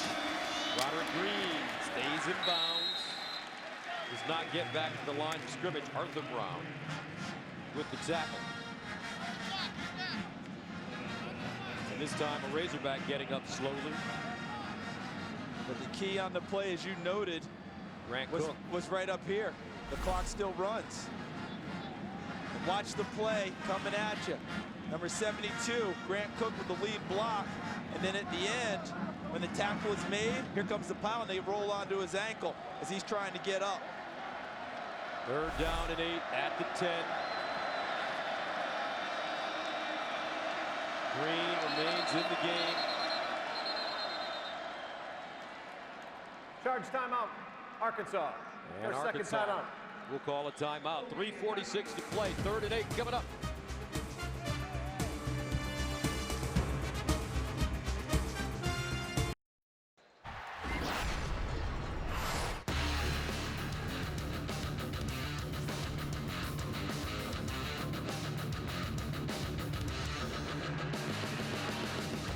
Been an exciting and very competitive football game, and this is what they're playing for, folks. The AT&T Cotton Bowl Trophy, and we're 3 minutes and 46 seconds away from Arkansas possibly winning this game. They hand it off. Broderick Green dumped in the backfield by Arthur Brown, who came out of nowhere.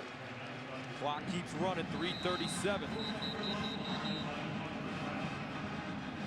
And now a timeout on the field. And don't forget, coming up after the game, stay tuned for the AT&T postgame show. We'll wrap up with the presentation of the trophy, along with interviews, highlights, and analysis. Gus, when this drive started, I opined that Arkansas would not put the ball in dry dock. All right, that they would go ahead and use their passing game and go down the field. And on first down, they did. They threw the ball for 7 or 8 yards. And then after that, it was 4 straight Broderick Green runs, big, tough runs, gobbled up yardage. And Bobby Petrino may have had it in his head to throw it, but when you're running it that successfully, he changed gears. And then on that 5th run there, not much yardage, but it sets him up in nice position for a field goal attempt. Kansas State using their second timeout, so 1 remaining. And that brings on the field goal unit. Hocker in to attempt one from 30 yards away.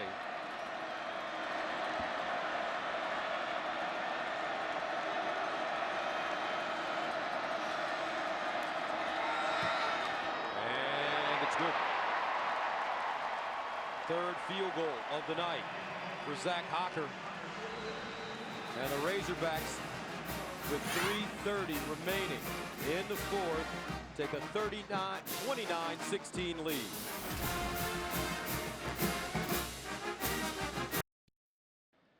The AT&T Cotton Bowl Classic is sponsored by the 2012 Jeep Grand Cherokee, by Joyful Noise from Warner Brothers Pictures in theaters January 13th, and by Capital One. What's in your wallet?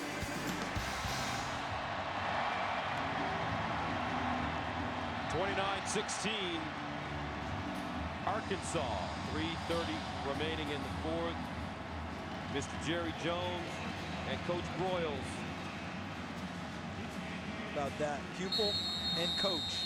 Played for him on the 1964 Arkansas National Championship team.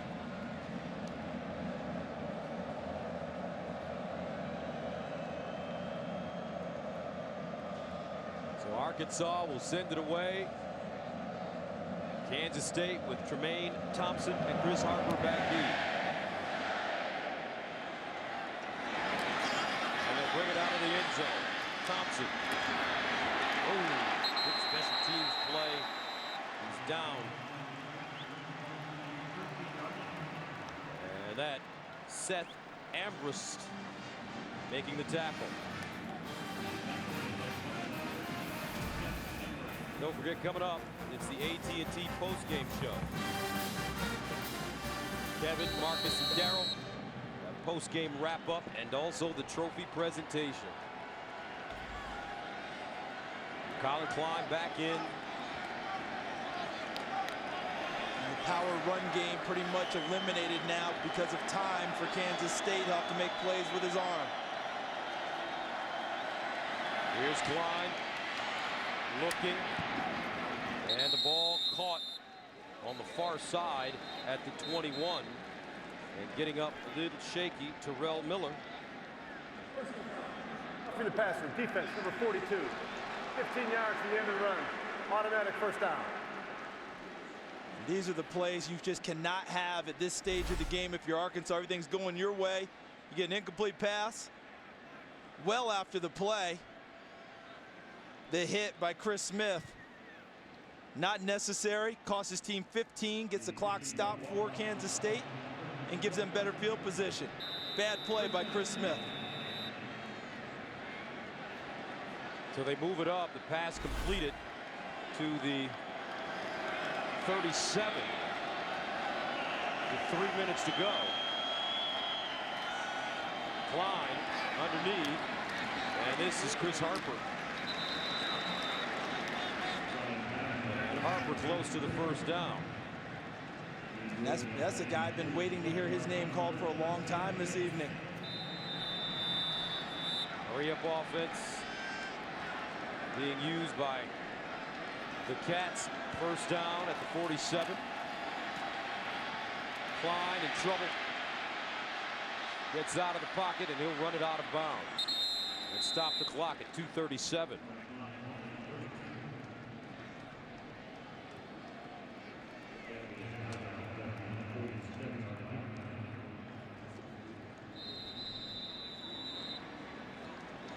What a season it's been for Colin Klein, named the Big 12's top all-purpose player. Second down and 10 at the 47.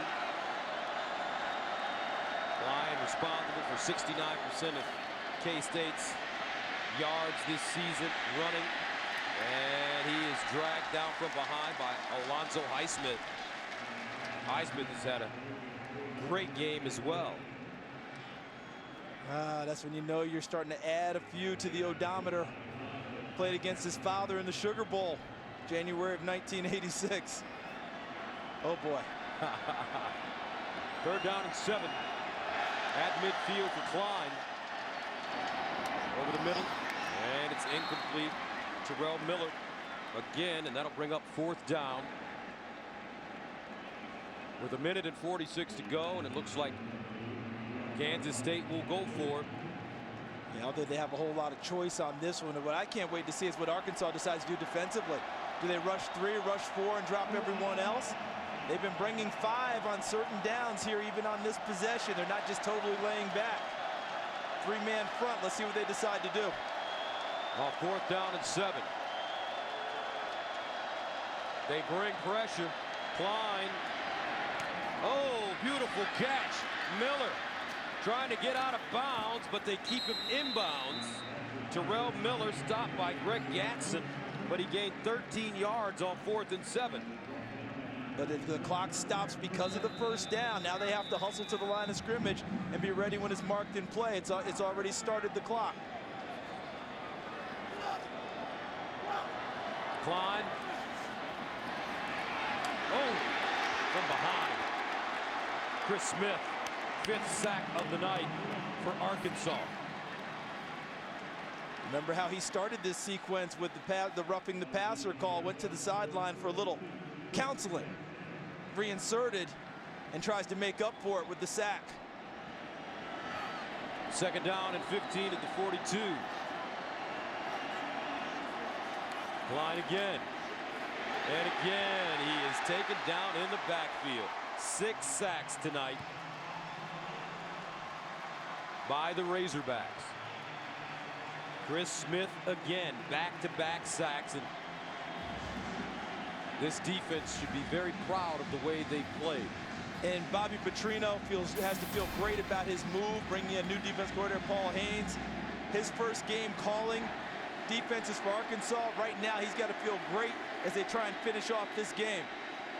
On 3rd down and 20, Klein trying to get outside, and he does. And the clock will stop with 20 seconds remaining. Very, very difficult for teams that are heavy run teams that aren't super sophisticated in the pass game. When you have to change gears and all you do is throw it and they pin their ears back and come after you, hard to hold up in that.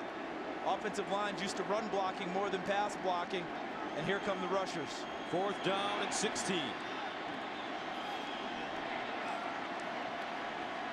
Colin Klein. And picked off. Jericho Nelson down the sideline. Nelson still running.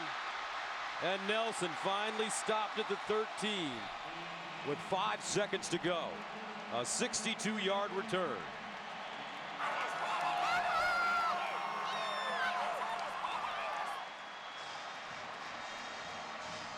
The Arkansas Razorbacks will end their season with an 11-2 record, and what a season it has been. They will win the 76th AT&T Cotton Bowl and realize that their only 2 losses this season came at the hands of the 2 best teams in college football. And the last time I remember one conference having 1, 2, and 3 in the slots, and I may be wrong, but I remember the old Big 8 with Nebraska, Oklahoma, and Colorado finishing at 1, 2, 3 in the early 70s. And Arkansas is not going to be voted, I don't believe, one of the top 3 teams when it's all said and done because of Oklahoma State's win. But I think they feel like they are one of the top 3 teams in the country, having finished this off. Tyler Wilson and the Arkansas Razorbacks, Bob Petrino. Walks off the field for the final time this year with a 29-16 win over Kansas State. 11 wins this year for Arkansas, ties the school record.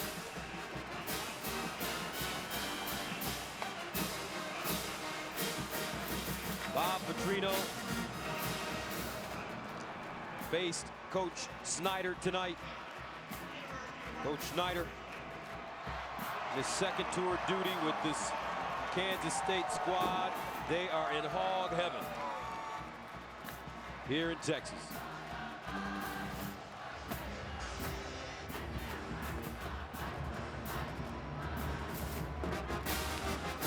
know it has to feel good for Arkansas.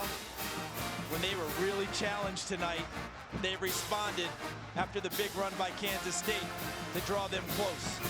And we'd like to welcome you to the AT&T postgame show. Cowboy Stadium, where the Arkansas Razorbacks have defeated the Kansas State Wildcats 29-16 to win the Cotton Bowl. Fourth win in the Cotton Bowl for Arkansas. Their last appearance 2008, losing to Missouri. Won the Cotton Bowl in 65, 76, 2000, and now this year. Now let's go downstairs where our Tim Brewster is standing by. Thank you, Gus. Huge momentum changer tonight in the game, Joe Adams. A punt return to the house for a touchdown. Fourth one of the season. What was the key on that return for you to score? Oh, just the guys that get me back to the field. They did a great job blocking, and it was just all on me to return the ball. How important was it to you and your seniors to win this game, win the Cotton Bowl, and 11 games on the season? Oh, it was very important because last year we didn't win, and this was a bowl game that we won. We looked at it as a BCS game, so we had to get this W. Well, I got one last question for you. We got a national championship game. Who's going to win? You've played them both. I don't know. It's going to be up in there. Thank you, Joe. Congratulations on a great year. Gus, back to you. All right, thank you very much, Coach Brewster, and his return made it 10-0 early in the second quarter for Arkansas. 29-16, the final. And for the post-game ceremony, let's go down to Kevin Frazier. Gus, thank you so much. It is hog heaven here in Cowboy Stadium.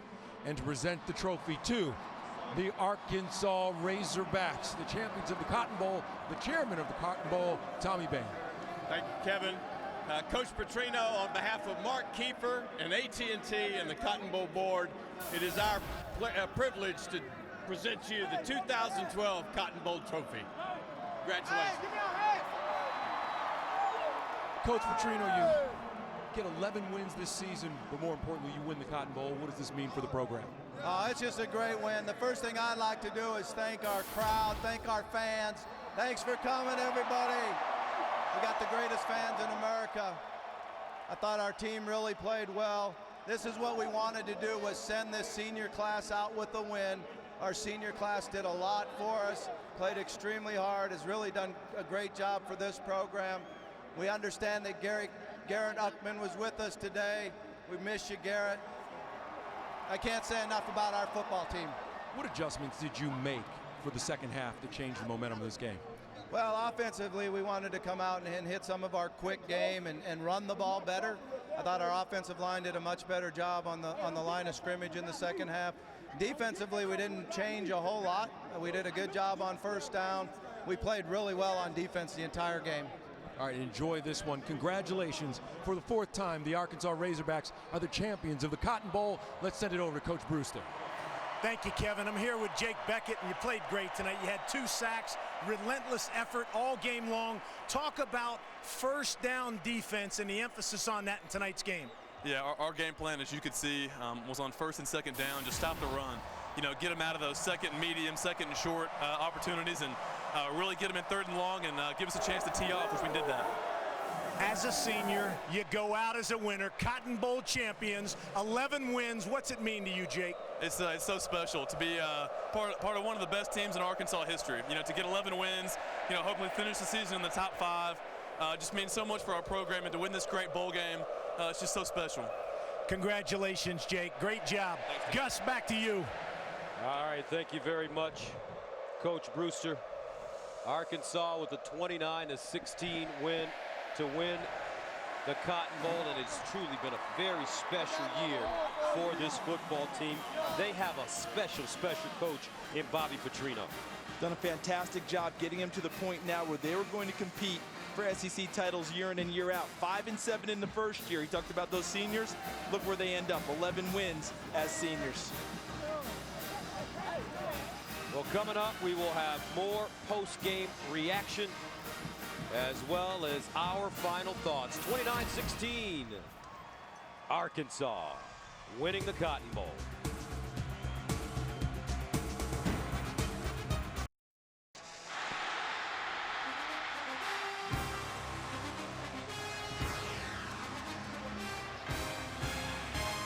And welcome back to the AT&T post-game report, where this night belongs to the Arkansas Razorbacks. Back at Cowboys Stadium, this is the AT&T post-game report.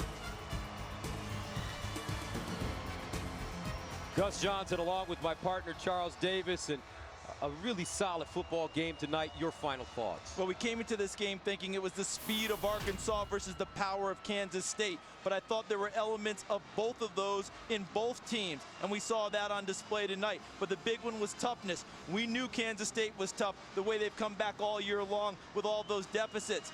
Could Arkansas do it when Kansas State ran at them? They did it. Proved conclusively they're one of the top teams in the country this evening. Partner, I had a wonderful year. Oh, a fantastic nice year. Working with Let's you. do it again. Let's do it next year. You got it. For Charles Davis, I'm Gus Johnson. Now let's go downstairs to Kevin Frazier and the guys. Gus and Charles, fantastic season. It has been a pleasure working with you. Meanwhile, everyone out there, just a reminder that the NFL on Fox's coverage of the playoffs begins this Sunday as the wild card Falcons head to the Meadowlands to play the NFC East champion Giants. Coverage begins at noon Eastern, 9 a.m. Pacific. And tonight, next on Fox, it's your late local news except on the West Coast. Meanwhile, Daryl, Marcus, we look at this game, and I'm going to give you a chance to kind of explain to us what unfolded. Get your final thoughts on tonight.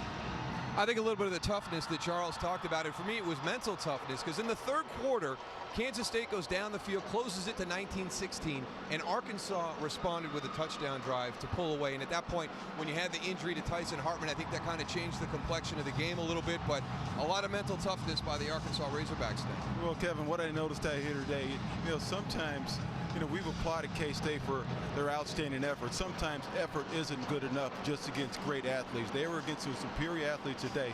And in the latter quarter, it was really telling how ineffective or how the lack of speed really worked against Kansas State, because they couldn't get down the field when they really needed to. All right, I got to say this. We can't say enough about what a great season it was for Kansas State. So let's not knock this team. They got to the Cotton Bowl when no one expected them to be here. All right, after a quick break, we're going to come back and show you the best moments from our season of Fox College football. It's a party for the Arkansas Razorbacks as they win the 2012 AT&T Cotton Bowl Classic.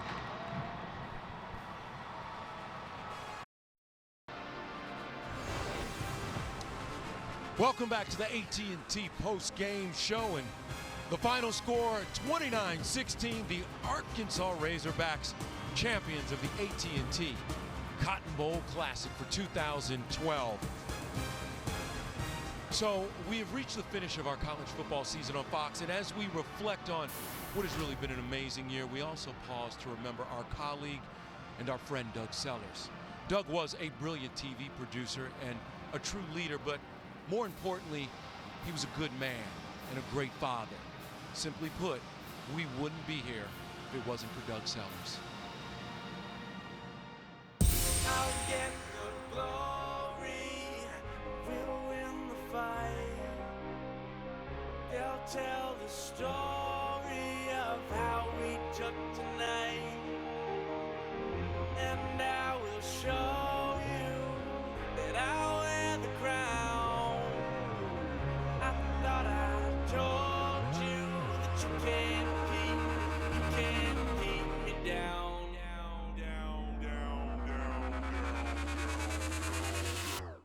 Turn it up. Striking, what a day! Touchdown! Wilson with the step, shot it! No! Throws a shot! Watch out! How he throws it! Caught! Down the field! Still on his feet. First down, Baylor. Heat in the kitchen. It's caught!